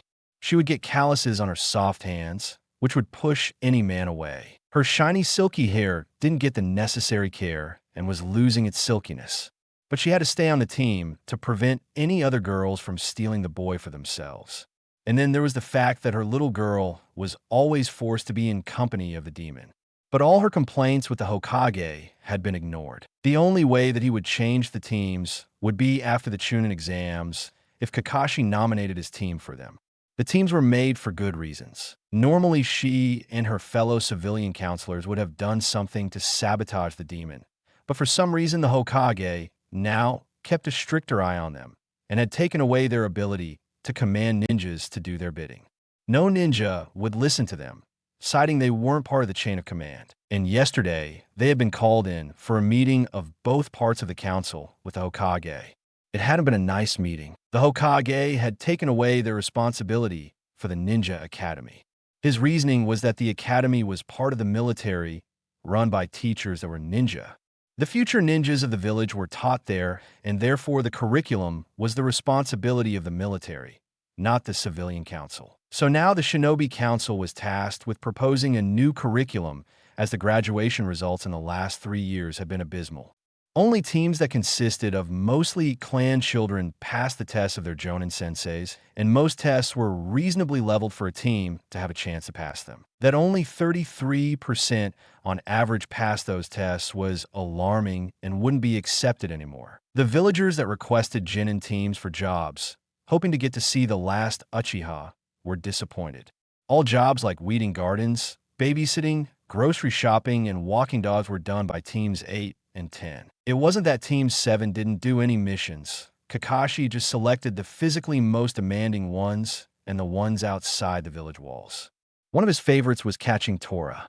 So far, Team 7 had chased the cat 3 times in 2 weeks. Some jobs like painting fences, repairing roofs after bad weather, painting houses, and the like, jobs that required handicraft skills in general, were done by groups of shadow clones of Naruto Uzumaki. Many had questioned why he did those missions without his team, and got the answer that he didn't have clan funds to fall back on or a family to help him pay his bills.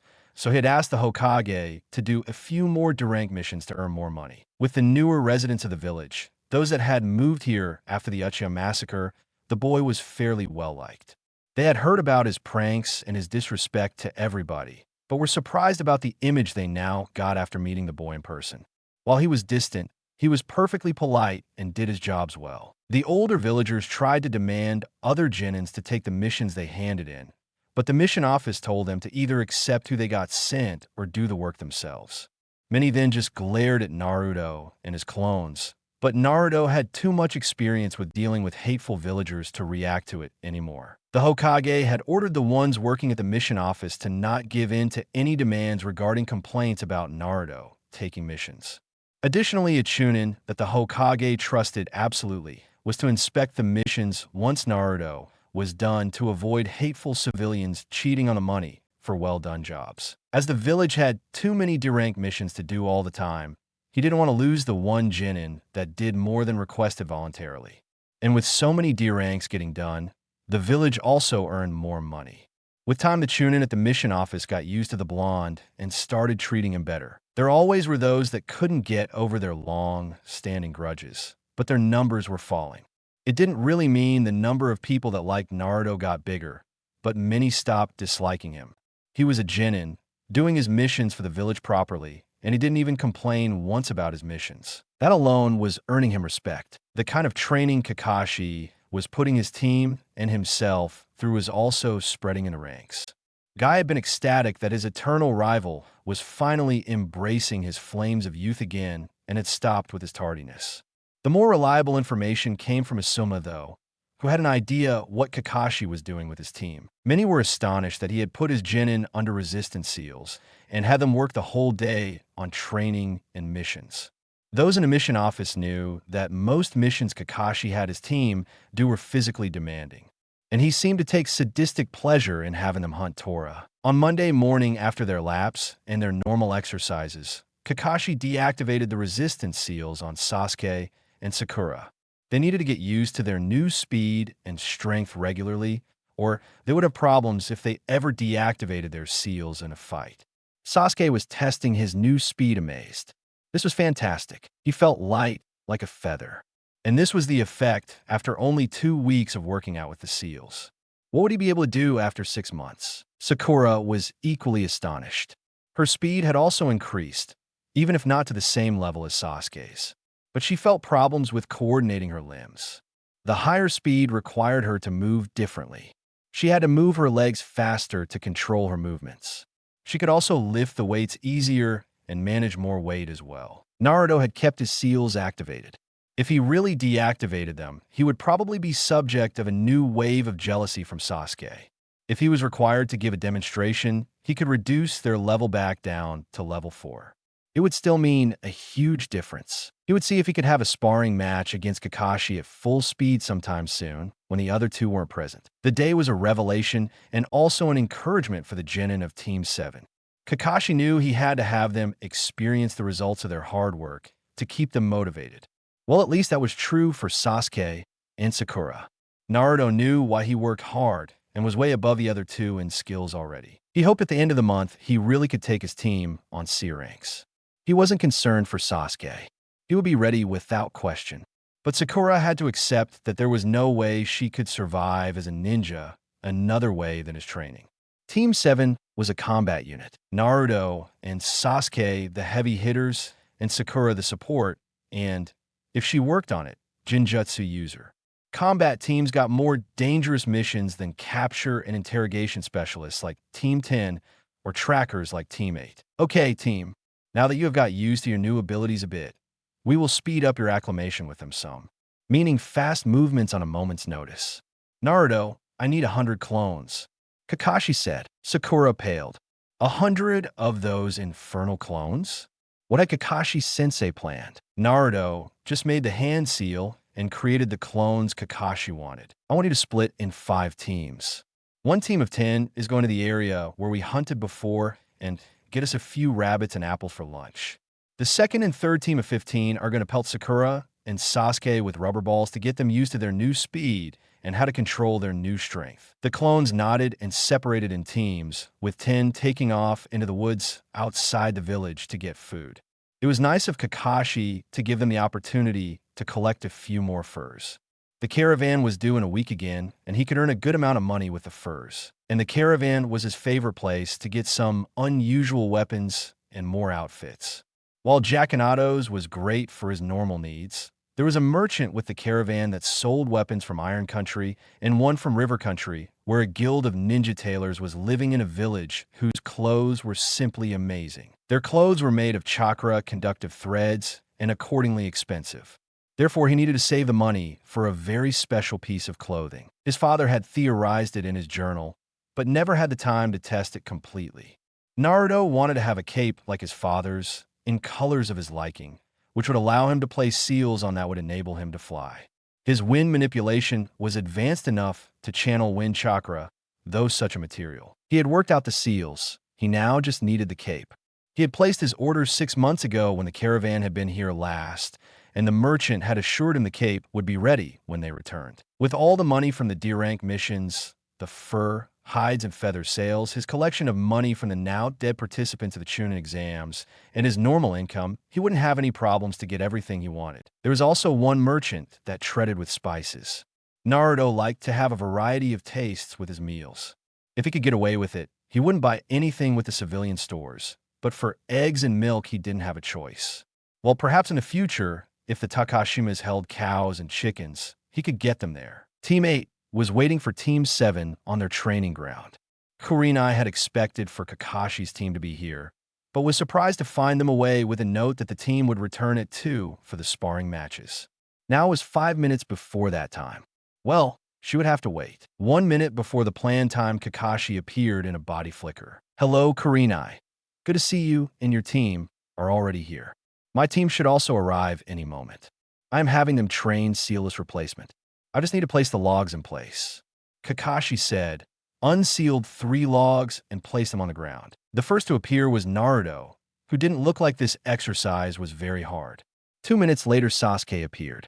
Sakura didn't get it done sealless, but didn't want to have Team 8 waiting any longer and used the jutsu with seals, but nearly no smoke. We will train that more in the future, and it will be your homework for the weekend to get at least 1 sealless replacement jutsu working. Kakashi told her. Yes, Kakashi-sensei. She answered, hating that he made her look bad in front of Sasuke. Okay, did you inform your team about the process, Kurenai? Kakashi asked. Yes, I told them last week. They're eager to find out how far they have come so far. She answered. Okay, I guess then we start with drawing matches. Kakashi said and held out a tin with 3 papers in it. He had Team 8 draw first, then his team followed. Shino and Sakura got the 1, Naruto and Hinata the 2, and Sasuke and Kiba the 3. Okay, first match, Shino versus Sakura. Match 2, Hinata versus Naruto, and match 3, Kiba versus Sasuke. Shino, Sakura, you have the field. Kurenai said. The other 4 sat down on the side. Hinata was close to fainting. Why in the world did she have to fight Naruto? She didn't want to have to fight against him. Don't hold anything back in our fight. Don't worry about me. I can take all you can throw at me. Hinata, this is meant to see what we should work on in our training. I know you don't like hurting people, but if you hold back on your comrades in training spars, they don't get the feeling for a real fight, and it could lead to them getting careless in the field. You don't have to target vital areas in training, but target non-vital areas and let your teammates feel how much your taijutsu style can hurt. They will be more careful in your next spar. Naruto told Hinata. Hinata was shocked. She never had thought that her holding back because she didn't want to hurt people was hurting them more for the future. She didn't have much time to dwell on the thought, though, because Shino had taken out Sakura extremely fast. She had run screaming from his bugs until they had shut her up by sucking out her chakra. Kakashi, please tell me you were working on her bad habits. Kurenai begged. I am. I have my team training the whole days. But I have to agree that that was simply embarrassing. Kakashi said, sweat dropping. If Sakura continued like that, his team would lose points for her continued losses, even if Sasuke and Naruto won. Well, for the first month, he was safe from that part of the bet. Then Naruto and Hinata took their positions. Naruto decided to go with the Namikaze style, as the Hyuga's gentle fist style required a style based on speed to counter it properly. He also was best using his Bastardes version of the gentle fist with the cheetah style of his father's clan. Hinata obviously tried to hit him and was more determined than Kurenai had seen her before. She should have seen that Hinata's problem was that she didn't want to hurt others. Naruto's simple words had helped her seeing a problem and got her working on overcoming it. It wasn't perfect yet. That would need more time. Hinata still hesitated using her full power with the strikes, but she at least used the chakra when she hit Naruto. But in the end, Naruto was simply too fast. He disabled Hinata's legs with quick simultaneous strikes, and she fell down, which he used to get behind her and hold a kunai to her throat. When he was declared winner, he helped Hinata up again. How do you know gentle fist? Hinata asked, confused that somebody outside her clan could use one of their techniques. I don't use the gentle fist. My style is a combination of taijutsu style and a Bastardes form of chakra scalpels like medic Nin's use. I guess the principle behind my chakra scalpel bastardization and the chakra shots of the gentle fist is similar enough, but I only can attack anatomy. I can't use it like a Hyuga to attack the chakra network, Naruto explained. Then he seemed to sink in thought. Sasuke and Kiba took their positions for their fight. Naruto looked at Kurenai. Kurenai, sensei, did you already test your team for their elemental affinities? Naruto asked. No, I didn't. I think that is a bit early. Why do you ask? Kurenai asked while still keeping an eye on Kiba's and Sasuke's fight. I have the feeling something is off about Hinata's taijutsu. I know that some taijutsu styles have been developed to suit a certain group of elemental users, like the strong fist for lightning elementals. Lightning is an explosive and fast element, just like that style. I have the feeling from the forms Hinata showed that the gentle fist could be based on earth users. But Hinata doesn't seem to be an earth user and therefore had problems. Naruto said he knew the gentle fist was an earth style. It had been in the scrolls he had taken from the rubbish bins and copied for his selection, but nobody could know that.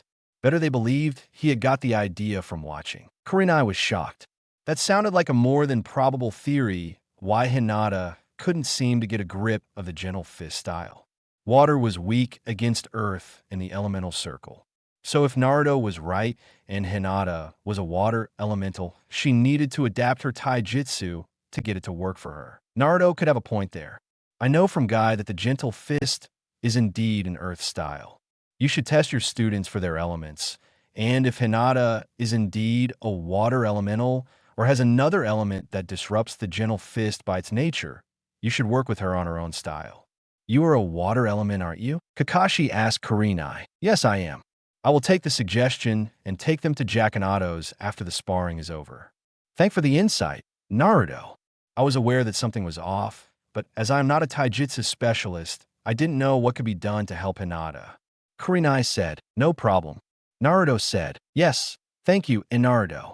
Hinata said. Naruto smiled at her, making her face take a very deep red color. Hinata, are you okay? Your face is so red. Naruto asked, putting his hand on her forehead to see if she had a fever. The contact and the concern Naruto showed her was too much for Hinata, and she fainted. Hinata? Hinata! Naruto exclaimed, concerned. Kurenai-sensei, Hinata needs a medic. He said, don't worry, Naruto, she will be better soon. Kurenai said, finding it quite funny that a smart boy like Naruto had no idea how much Hinata liked him. Sasuke had some problems with Kiba's feral fighting style, but thanks to his speed with the replacement jutsu, he didn't get hit often and managed to tire Kiba out. In the end, he won by nailing Kiba with some shuriken to the ground for a few seconds, tying Akamaru up with ninja wire in those seconds and using the dog as leverage to make Kiba forfeit. "Shit, you're really fast." Sasuke commented Kiba's performance, "And you continually replacing yourself with things is extremely annoying. Just you wait, next time I will win." Kiba said, disgruntled that he had been forced to forfeit, but Akamaru was more important than a victory in a training match. And with the way Sasuke had tied his dog up, getting him a power boost by food pills wasn't a good option. "In your dreams," Sasuke said. Sakura was still out cold, so Kakashi decided it would be a good decision to bring her home and give Sasuke the afternoon off. Sasuke gladly accepted his free afternoon, and after hearing teammate would go to Jakanato's to get some chakra paper to test the Genin's elemental affinities, he just accompanied them, intending to get some sealing scrolls and look what else was offered there. He would be better prepared in the future for whatever ideas for exercises Kakashi got next. "Kakashi-sensei, do you have time for me to test how much I can do in a fight with my resistance seals released?" Naruto asked after the others had left. "Sure, Naruto. Just let me get Sakura back home and get used to your full speed for a while. Then we can have that fight," Kakashi said. He lifted Sakura from the ground and disappeared in a body flicker. Naruto released his resistance seal and started going through some movements to get used to his full speed again. Kakashi returned 10 minutes later, not in a good mood. Sakura's mother had thrown a fit about the condition of her daughter and demanded to know how it happened. So Kakashi told her that in a training fight against Shino Aburame, she was shown just why the Aburame clan was feared. He had left before Isami could get in a row. "Ready, Naruto?" Kakashi asked. "Yes, Kakashi-sensei." Naruto answered. He was standing in the opening stance of the Uzumaki style, the Tide's Fist. Contrary to the Cheetah Fist that was mainly based on speed, the Tide's Fist was a flowing style. It had a change between fast and strong attacks like the Flood and flowing, slower attacks that were not meant to cause damage but distract an opponent. Naruto had also added his Bastardi's Gentle Fist and therefore increased the damage the style could deal an opponent. Kakashi started attacking Naruto with a fast attack, but Naruto avoided the punch, directed to his torso. He took off with his full speed, and the fight was on. In his office, the Hokage watched the fight between Naruto and Kakashi. He was, so far, satisfied with Kakashi's work with his team. He kept them busy, Sasuke and Sakura, out of the village during D-rank missions to not have the worship of the villagers badly influence Sasuke. Naruto got a good deal of personal attention from Kakashi, while the Jonin didn't neglect the other two, and Kakashi was working on getting back to his old form. As long as nothing interfered with Kakashi's mission, things would work out. The root agents Danzo had sent were also on a good way with their missions.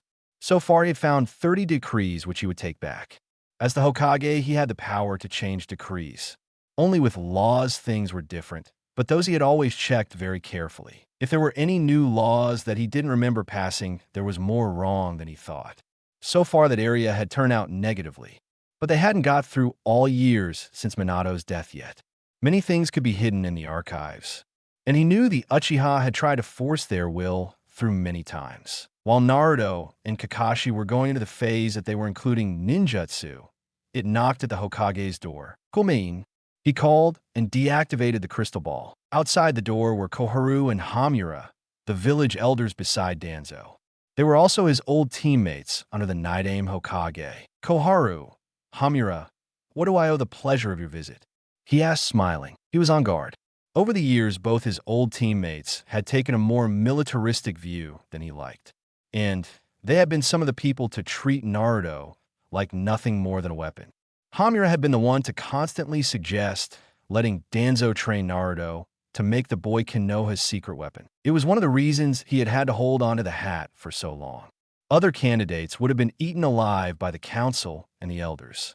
He had decades of experience to deal with them. "Hokage-sama, we are a bit concerned about the reactions to your latest decisions," Hamura said. The Hokage guessed it was the Ninja Academy curriculum. When Inoichi Yamanaka, Hayashi Hyuga and UDI Karama had seen the things the students were set to learn and how many hours the timetable dedicated to each area. They had loudly protested. Even the stoic Hayashi was obviously disgusted with how useless the curriculum had become. There was a focus on theory work with a ratio of 75% theory and 25% practical. They had sworn to get the curriculum adjusted to more physical training and cutting out useless civilian lessons. The civilian council hadn't been pleased. "I guess you're talking about the Ninja Academy," he said. "Yes, that too. While I can understand that there need to be changes to get a better ratio of those who pass their Genin tests, it could lead to problems if the civilian council is completely cut out of the decision what is taught." Kohara said, "Yes, many civilian parents sent their children to the academy because they thought they had a chance to become ninja with the current curriculum. If it is changed, many will probably send them to civilian schools."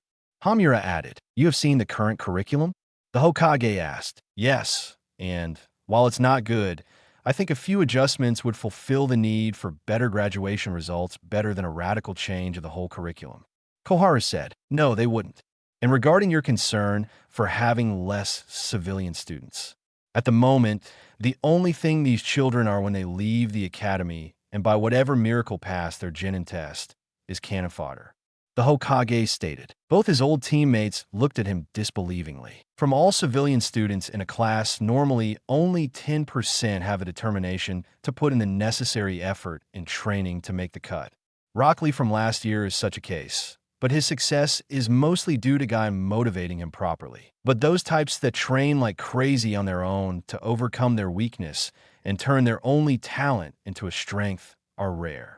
The 3 teams that passed this year only have one civilian-raised child in them, which is Sakura Haruno. Both elders nodded. Now from Kakashi's reports, he doesn't have any problems with the motivation and training of both Sasuke Uchiha and Naruto Uzumaki. Both boys do whatever exercise he has thought up without complaint, even if he can tell that Sasuke is often close to collapsing. Sakura, on the other hand, is complaining all the time, has neglected her training during the academy massively, and is more interested in getting Sasuke to fall for her than becoming a good kunoichi. He informed them, "Well, from what we heard over the last weeks, Kakashi is training them really hard. It's more than normal that a girl like Sakura from a civilian family has problems adjusting. Nearly all fresh genin would have." Kohara said, "The only stories that can spread around are those Sakura tells her mother, and as she is the one who is worst on her team, it's safe to assume she exaggerates. And with Isami and her ridiculous plans how to get her daughter to marry Sasuke, she didn't do her daughter any favors in the past with filling her head with nonsense. I know how the girl behaved in the academy. Outside of the exercises the teachers had them do there, she didn't do any training. Instead, she stalked Sasuke like many other girls and invested more time and money in beauty products and body care than in ninja training and training equipment. The only reason she passed is that Sasuke ordered her what to do in Kakashi's test after Naruto flat out told Sasuke the meaning of the test. All the other civilian graduates failed the tests of the other Jonin senseis. And the one who has the most difficult test is Kakashi. His test is the bell test that I came up with. This has a focus on teamwork, which he makes a bit difficult to realize, but he has the right to try and deceive his students. All the others, while their tests may not directly set the genin against each other, also focus mainly on how they get a set task done together. If they together can't even get the tasks our jonin come up with done after 4 years, sometimes 5 years of training, then something is massively wrong. The civilian council took the power to decide over the curriculum after the QB attack, and at that time, I was too busy to really think what consequences that change would have. But I won't accept that we only get the clan children as new genin while we waste potential in civilian children due to bad teaching. Remember, Jiraiya was a civilian kid, and he became the most powerful of the Sannin despite Orochimaru being a genius and Tsunade, the granddaughter of the Shodai. In a full-out fight, Jiraiya would win. So there are talents that can be found. But without the proper training in the beginning, they will quit or be killed early in their career. And it is not the intention of a ninja program to have genin do D ranks for a prolonged period of time. They are to learn basic skills, promote teamwork, and get them used in missions similar to the D rank ones, which just are of a higher profile. Otherwise, I wouldn't even allow the civilians to hand in requests for chores to be done by our genin. I mean, weeding a normal garden and babysitting could be done by civilian children that want to earn more pocket money. The Hokage explained. Both elders had to agree. In their times, the time a team did D ranks had been shorter on average. They were used to get a team through the consolidation process, during which a sensei worked on their basic skills and trained them in chakra control. Normally, the Jonin also got them 2 or 3 jutsus over the first 6 months to increase their skills, intermixed with the occasional rare C rank to get a team used to the outside world and not have the overeager ones get too bored in the village. Is there a reason that in the village only teams 8 and 10 are seen doing missions? I haven't seen Team 7 over the past 3 weeks since the teams were confirmed to have passed. Hamura asked. Yes, there is, but it's between Kakashi and I what the reason is. Just know I have a good reason why Teams 8 and 10 are the face for the new generation. He said, but wouldn't it be good for our funds and the public relations to have Sasuke do missions that are seen by the villagers? Koharu asked. That may be, but the reasons to have Team 7 do the missions they are doing are more important than a few more D ranks. The Hokage said. Hamura pondered over the reasons. He had been a ninja all his life and knew the reasons that normally led to a genin not having contact with the villagers for a prolonged period of time. He would have to observe for a while longer to get the right conclusion. Hiruzen didn't seem willing to tell them more. He was back to his old persona. This was the god of shinobi, not the kind grandfather that watched over the village. Then I just have one last question. Do you have a prospective successor? We all know that you're only holding on to the office until you find somebody that can take over. Hamura said, yes, and I will announce my successor during the finals of the Chunin exams that begin in a bit more than 5 months. He said, so you aren't going to tell us before? Koharu asked, no, not yet. My successor has one last mission to do that doesn't need more public attention with me, naming him successor. The Hokage informed them. They nodded. Secrecy was part of a ninja's life, after all. They both bid the Hokage goodbye and left the office. It was the end of the first month, and the 3 Jonin senseis for the rookie teams met in a bar. They had planned on reviewing their success and training their teams over the last month. I am really satisfied with how far my team has come. While there is still much work to do, they are a well-working unit and know how to combine their clan techniques to reach good results in my fake missions. Kurenai said she had not taken as many missions as the other teams. Instead, she simulated some to train her team's specialty, tracking, better. By the way, I think they are ready for some resistance seals now. Kakashi, would you mind coming around tomorrow to place them? She asked. Sure, I can leave my team alone over lunch break, so I can get to it around 1 tomorrow. Asuma, do you also want the seals for your team? He asked. Yes, I've already forewarned them. While Shikamaru thinks it is troublesome and is thoroughly unmotivated, forcing him to train even if he doesn't want it can only be good for him. The only one motivated on my team is Ino, and she only wants to not lose to Sakura in getting Sasuke's attention. She thinks if she and her team are weak, Sasuke will never notice her. Asuma sighed. I see. Well, placing the seals doesn't take more than 5 minutes per person, so I could do your team after I did Kurenai's. HM, seems like my team gets a longer lunch break tomorrow. Kakashi mused. That's something I also wanted to know. How comes you are following such a rigid schedule with your team? And why are all the missions you take practically completely out of public sight? Kurenai asked. I just need to get Sasuke away from the worship of the villagers. He needs to realize that nobody will just fall to his knees because he is an Uchiha in a fight. The villagers put that idiotic idea in his head. The Uchihas were also always very arrogant, and arrogance can lead to death on a mission. Sasuke's father Fugaku especially was a very proud and arrogant man, and convinced that being an Uchiha made you practically royalty. As the villagers treated Sasuke like a pampered prince after the massacre, he didn't learn that nobody outside the village would give a damn about it. My harsh training and keeping my team isolated from the villagers is meant to remedy that idea quickly. I also don't want to have Sakura think she could slack off on missions. Those missions your teams do are ones that would give her too much time swooning over Sasuke without repercussions. If she does that on higher-ranking missions, it can get her or her teammates killed. I won't let that happen. Sakura is one of the worst fangirls I've ever seen. I know that girls crushing on one boy or another is normal at that age, but if they want to be ninjas, they have to know when they can act on it and when not. Sakura was raised with the goal of her mother to have her daughter marry into a rich clan, and Sasuke, as the sole heir of the Uchiha fortune, is a prime candidate. Asuma, while Ino is also crushing on Sasuke, is lucky that Ino is from a ninja clan and knows that she has to put her missions first and not to completely neglect her training. He has a better base to work with. And you're the really lucky one, Kurenai. Hinata never showed any signs of being a fangirl and wants to become strong enough to prove herself to her father and her clan. While she is timid, with the right support and good teammates that show her they have her back, she can get over that. And I have the feeling your team is well suited for it. Kiba, as an Inuzuka, was raised with the mentality that the pack is the most important thing to protect, which for him includes his clan and his team.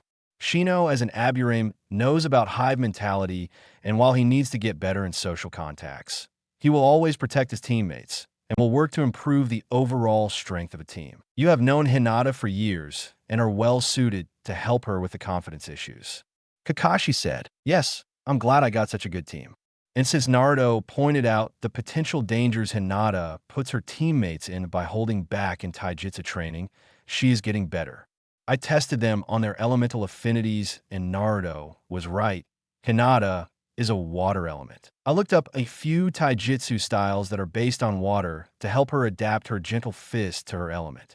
She seems much happier now that she can develop her own version of the gentle fist. It will need some time until she has it workable, but the first few katas she adjusted work well enough. Kurenai informed them, "I am curious, what elements did the other two have?" Asuma asked. "Shino is an earth element and Kiba a lightning element." She answered, "Did you also test your genin on their elements, Kakashi?" Asuma asked, "Yes." Interestingly, Sasuke is a lightning element, but due to his fire element training from his clan, he also has a strong secondary fire affinity. Sakura is an earth element, and Naruto, well, his primary element is wind, but he also has a strong secondary affinity for water and a nearly equally strong affinity for lightning. Normally, you only get that after years of training and training up your affinities. And if I say he is a wind element, I mean he can control the wind instinctively. Kakashi said, "Really? Impressive. Even I'm not that good with wind manipulation. I wonder where he got the information on how to train those affinities. They aren't part of the normal library.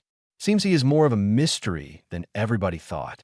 Asuma commented, then sinking into deep thought. Kakashi suspected he might be up to Naruto's disguise, as he had been the one to test the blonde's abilities. "Indeed. By the way, how did the matches of your teams go?" Kakashi asked. "Shino won against Choji, Shikamaru won against Kiba, and Hinata won against Ino." Kurenai said, grinning. "So we have 4 victories for my team from Sasuke and Naruto. Each of them has 2. Then Kurenai has 3 victories, 2 from Shino and 1 from Hinata. Asuma has 2-1 from Shikamaru and 1 from Ino." Kakashi summarized, "Yes. And next month, we wanted to have them do team matches. Or would you rather have them do a task?" Asuma said, "I think a team obstacle course would be a good exercise. You did teach them tree walking, right?" Kakashi asked. "Yes, they all can do it by now. So we could include that in the course. If you want, I will design a course and show my ideas to you in 3 days." Kurenai offered. "Sounds good to me." Asuma said, "No complaints from me either." Kakashi answered. At 9 in the morning on Monday, morning team 7 stood in front of the Hokage and the Chunin on duty in the mission office. Team 7 present for a C-rank mission, Hokage-sama. Kakashi announced. Sasuke and Naruto perked up. They would finally get a better mission than those D ranks. Sakura just hoped she would get by. The last month of training had been hell. She hadn't thought that ninja life was so taxing.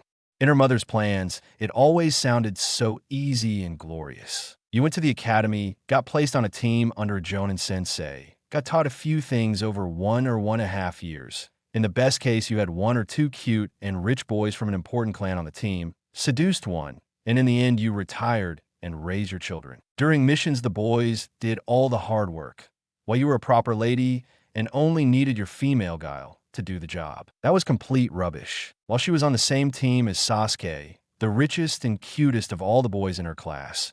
She simply didn't have any time to even ask him out on a date. She couldn't take care of her body like she did in the academy, and instead of letting her hair open so Sasuke could admire its length and silkiness, Kakashi had ordered her to either tie it up or cut it, as it would only get in her way.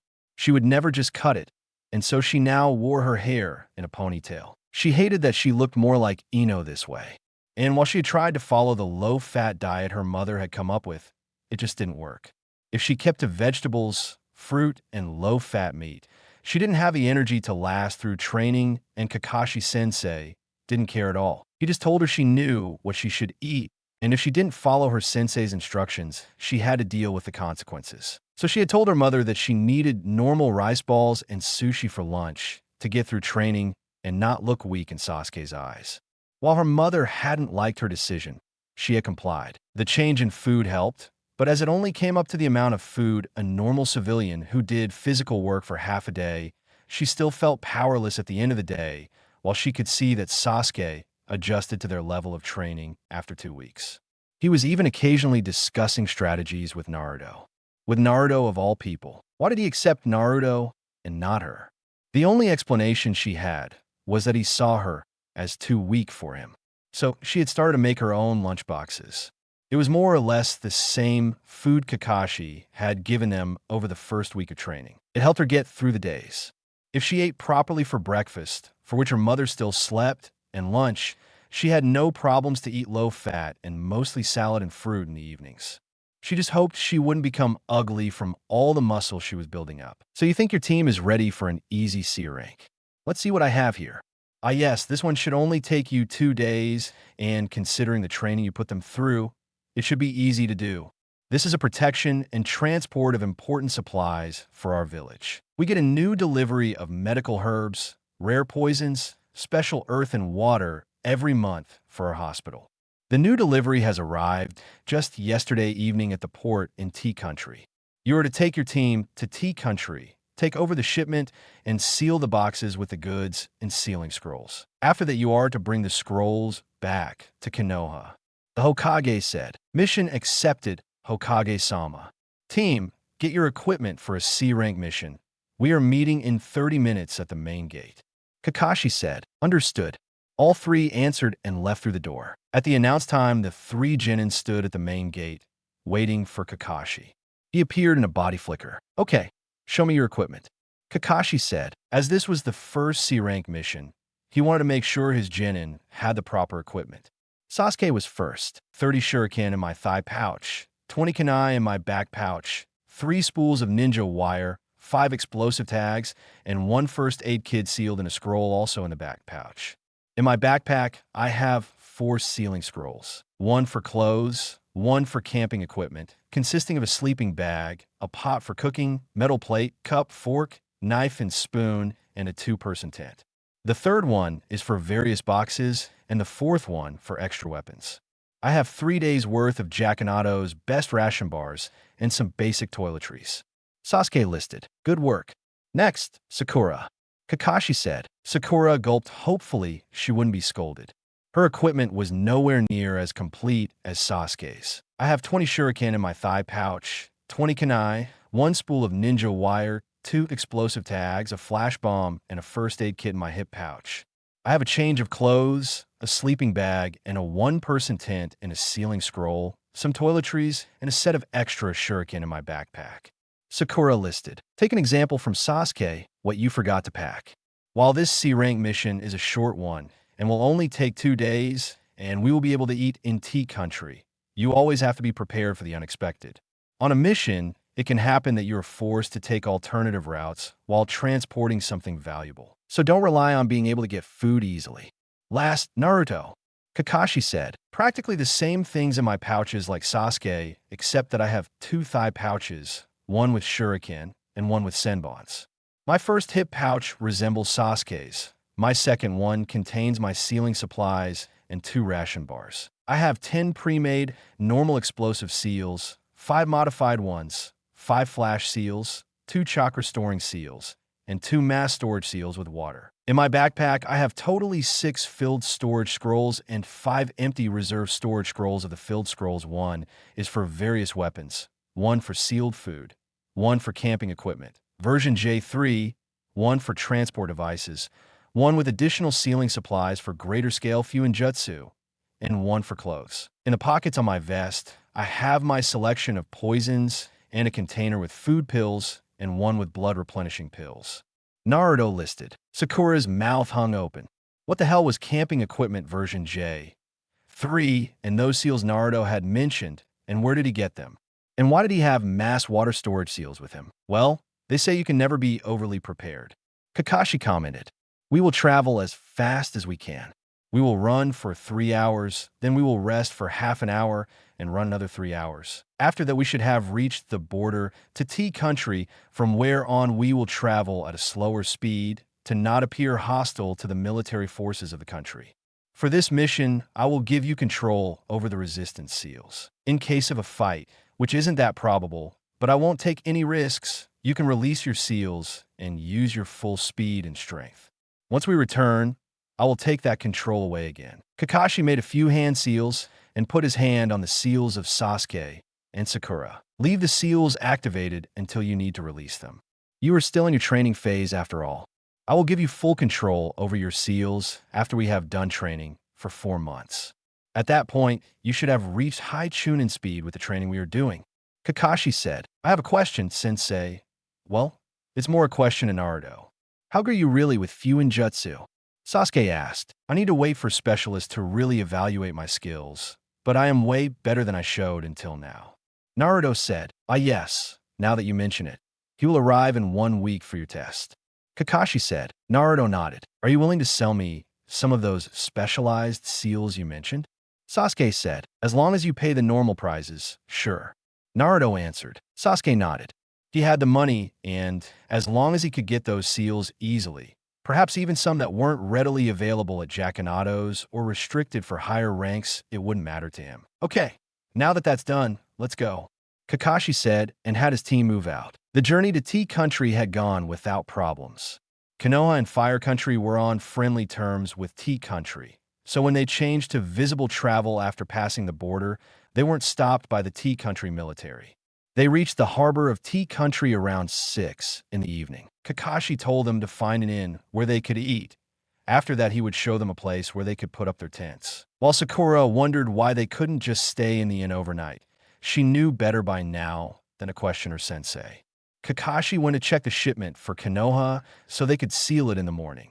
After having a nice dinner in the inn, Kakashi showed them the place where ninjas from Konoha normally camped on this mission. As it came up every month once or twice, the local administration had just reserved a spot for the team that got the supplies. Sasuke and Sakura were tasked with setting up the tents. Kakashi checked the area for any nasty surprises, and Naruto secured the area with some seals that would keep enemies out and give them some nasty injuries if they tried to force their way through. If any of the local military members wanted to talk to them, all they would need to do was calling out to them after all. The night was quiet though, and at 7 in the morning, Kakashi let them have breakfast from a few supplies he had got in the village last evening. Milk, a few eggs boiled in a pot, some rice and vegetables. After eating, and a short morning warm-up of running up and down a tree 10 times, and then a few exercises, Kakashi led his students to the harbor. There they were greeted by the head merchant who coordinated the shipments for Konoha. "Ah, good morning. Is that you, Kakashi? I think the last time I saw you, you were about the age your students are." The old man said, "Yes, it's me. I didn't think you would remember me after all this time." Kakashi said, "That hair and that mask are nothing you easily forget.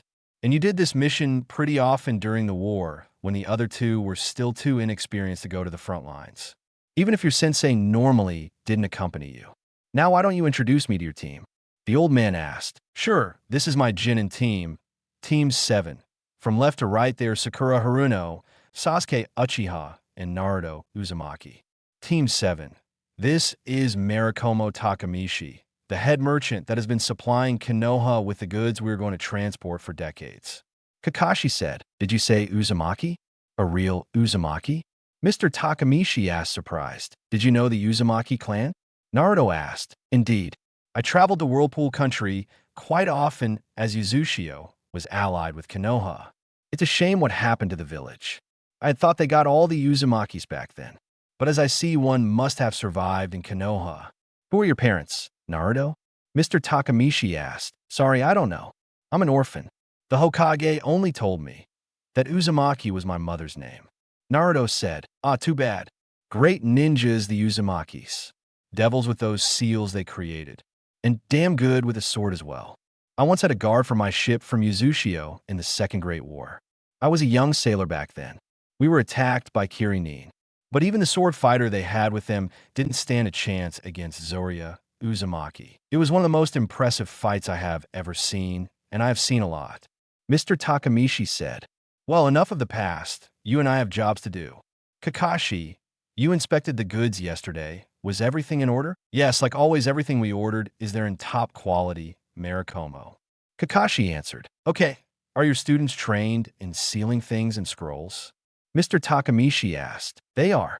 By the way, Naruto, we need 3 more scrolls. I checked the ones we got at the mission office yesterday evening, and 3 are too old that I can safely say they can be used.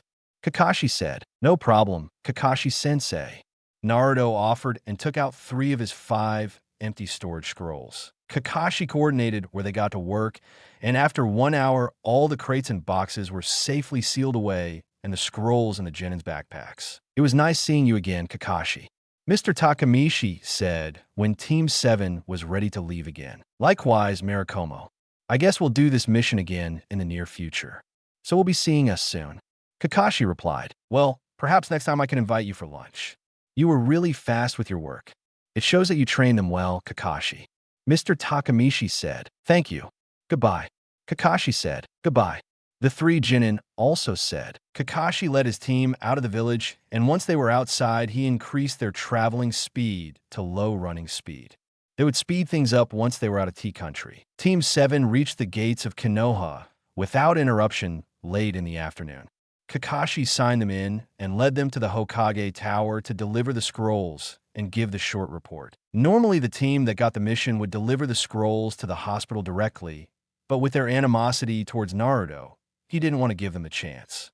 When they entered the mission office, Kurenai and Team 8 were just busy with debriefing. Team 8 back from D-rank mission to weed the garden at Mrs. Ukanari's. Mission successfully completed. The garden was clean after 2 hours. Kurenai said and handed over the signed mission scroll. Performance of my Genin will be in the written report. Okay, noted. Next, the Chunin said, Team 7 back from C-rank mission to get delivery from Tea Country for the hospital. No problems during the mission. We got a Tea Country harbor in about 8 hours. The goods are the usual quality and are sealed in these 20 storage scrolls. 3 of the scrolls from the armory that were supplied to my team for the mission were too old to be safely used and were replaced by Naruto Uzumaki from his private stock. He needs to get them either back or replaced by new ones after the goods are unsealed at the hospital. I recommend a check of our stock seals that are older, like the storage scrolls by Dark Phoenix. Performance of my students will be in my written report. Kakashi said, Why did Team 7 already get a C-rank mission? Kurenai-sensei. Kiba complained, because they got special training and Kakashi is one of the strongest jonin in the village. You will be taking C ranks once you are proficient in the basic skills for the higher ranked missions and have done the required number of D rank missions. Kurenai answered, What does the strength of Kakashi-sensei have to do with the decision? Kurenai-sensei. Hinata asked. Her stuttering had lessened a lot, even if she still had a long way to go. In case something unplanned happens that is above the abilities of the Genin, the Jonin-sensei will protect them. And the more inexperienced the team is, the stronger the Jonin-sensei needs to be to make sure the team will be safe. I was only promoted to Jonin half a year ago. Kakashi has been a Jonin since he was 13. Kurenai explained. All the Genin were impressed hearing that and looked at Kakashi in awe. Even Naruto was very impressed by that. Okay, Team 7, you can go home. Be at the gates tomorrow morning at 6 like usual. He said, Yes, Kakashi-sensei. They said, Team 8, you're also dismissed. Meeting is tomorrow at 8 in our training ground. Kurenai said, Yes, Kurenai-sensei. Team 8 answered, Dark Phoenix? Kurenai asked Kakashi once the genin were outside. The new sealing specialist the Hokage has hired for supplying the village with seals. The former one died a few weeks ago, and Dark Phoenix replaced him. For security reasons, he is only known by the codename. Kakashi explained. So that's the reason for the new seals in the armory and at Jakanato's. The Chunin in the mission office said. When I got the scrolls for your mission, Kakashi, I saw that the stock has been filled up and that some new variants have been added. Indeed. For what Hokage-sama told me, Dark Phoenix is really good. Kakashi confirmed. So you got to meet Mr. Takamichi again. How is he? Kurenai asked, cheery as always. Told some old stories while we were sealing the boxes and crates. This time from when he had just started sailing on a merchant ship, and they were entered by Kiri ninjas in the Second War. Kakashi said, yes, I remember when my team got that mission. He was always good at telling stories. Kurenai remembered that he is. Well, I'll be off. Kakashi said, me too. I have planned meeting Anko tonight. Kurenai said, have fun. Kakashi said and left in a body flicker. Well, that's it for today. I hope you all enjoyed this content. If you do, please leave a like, share, and comment anything you want, because more you comment, it motivate me to upload more content. And make sure to check out the author of this story. All details and description.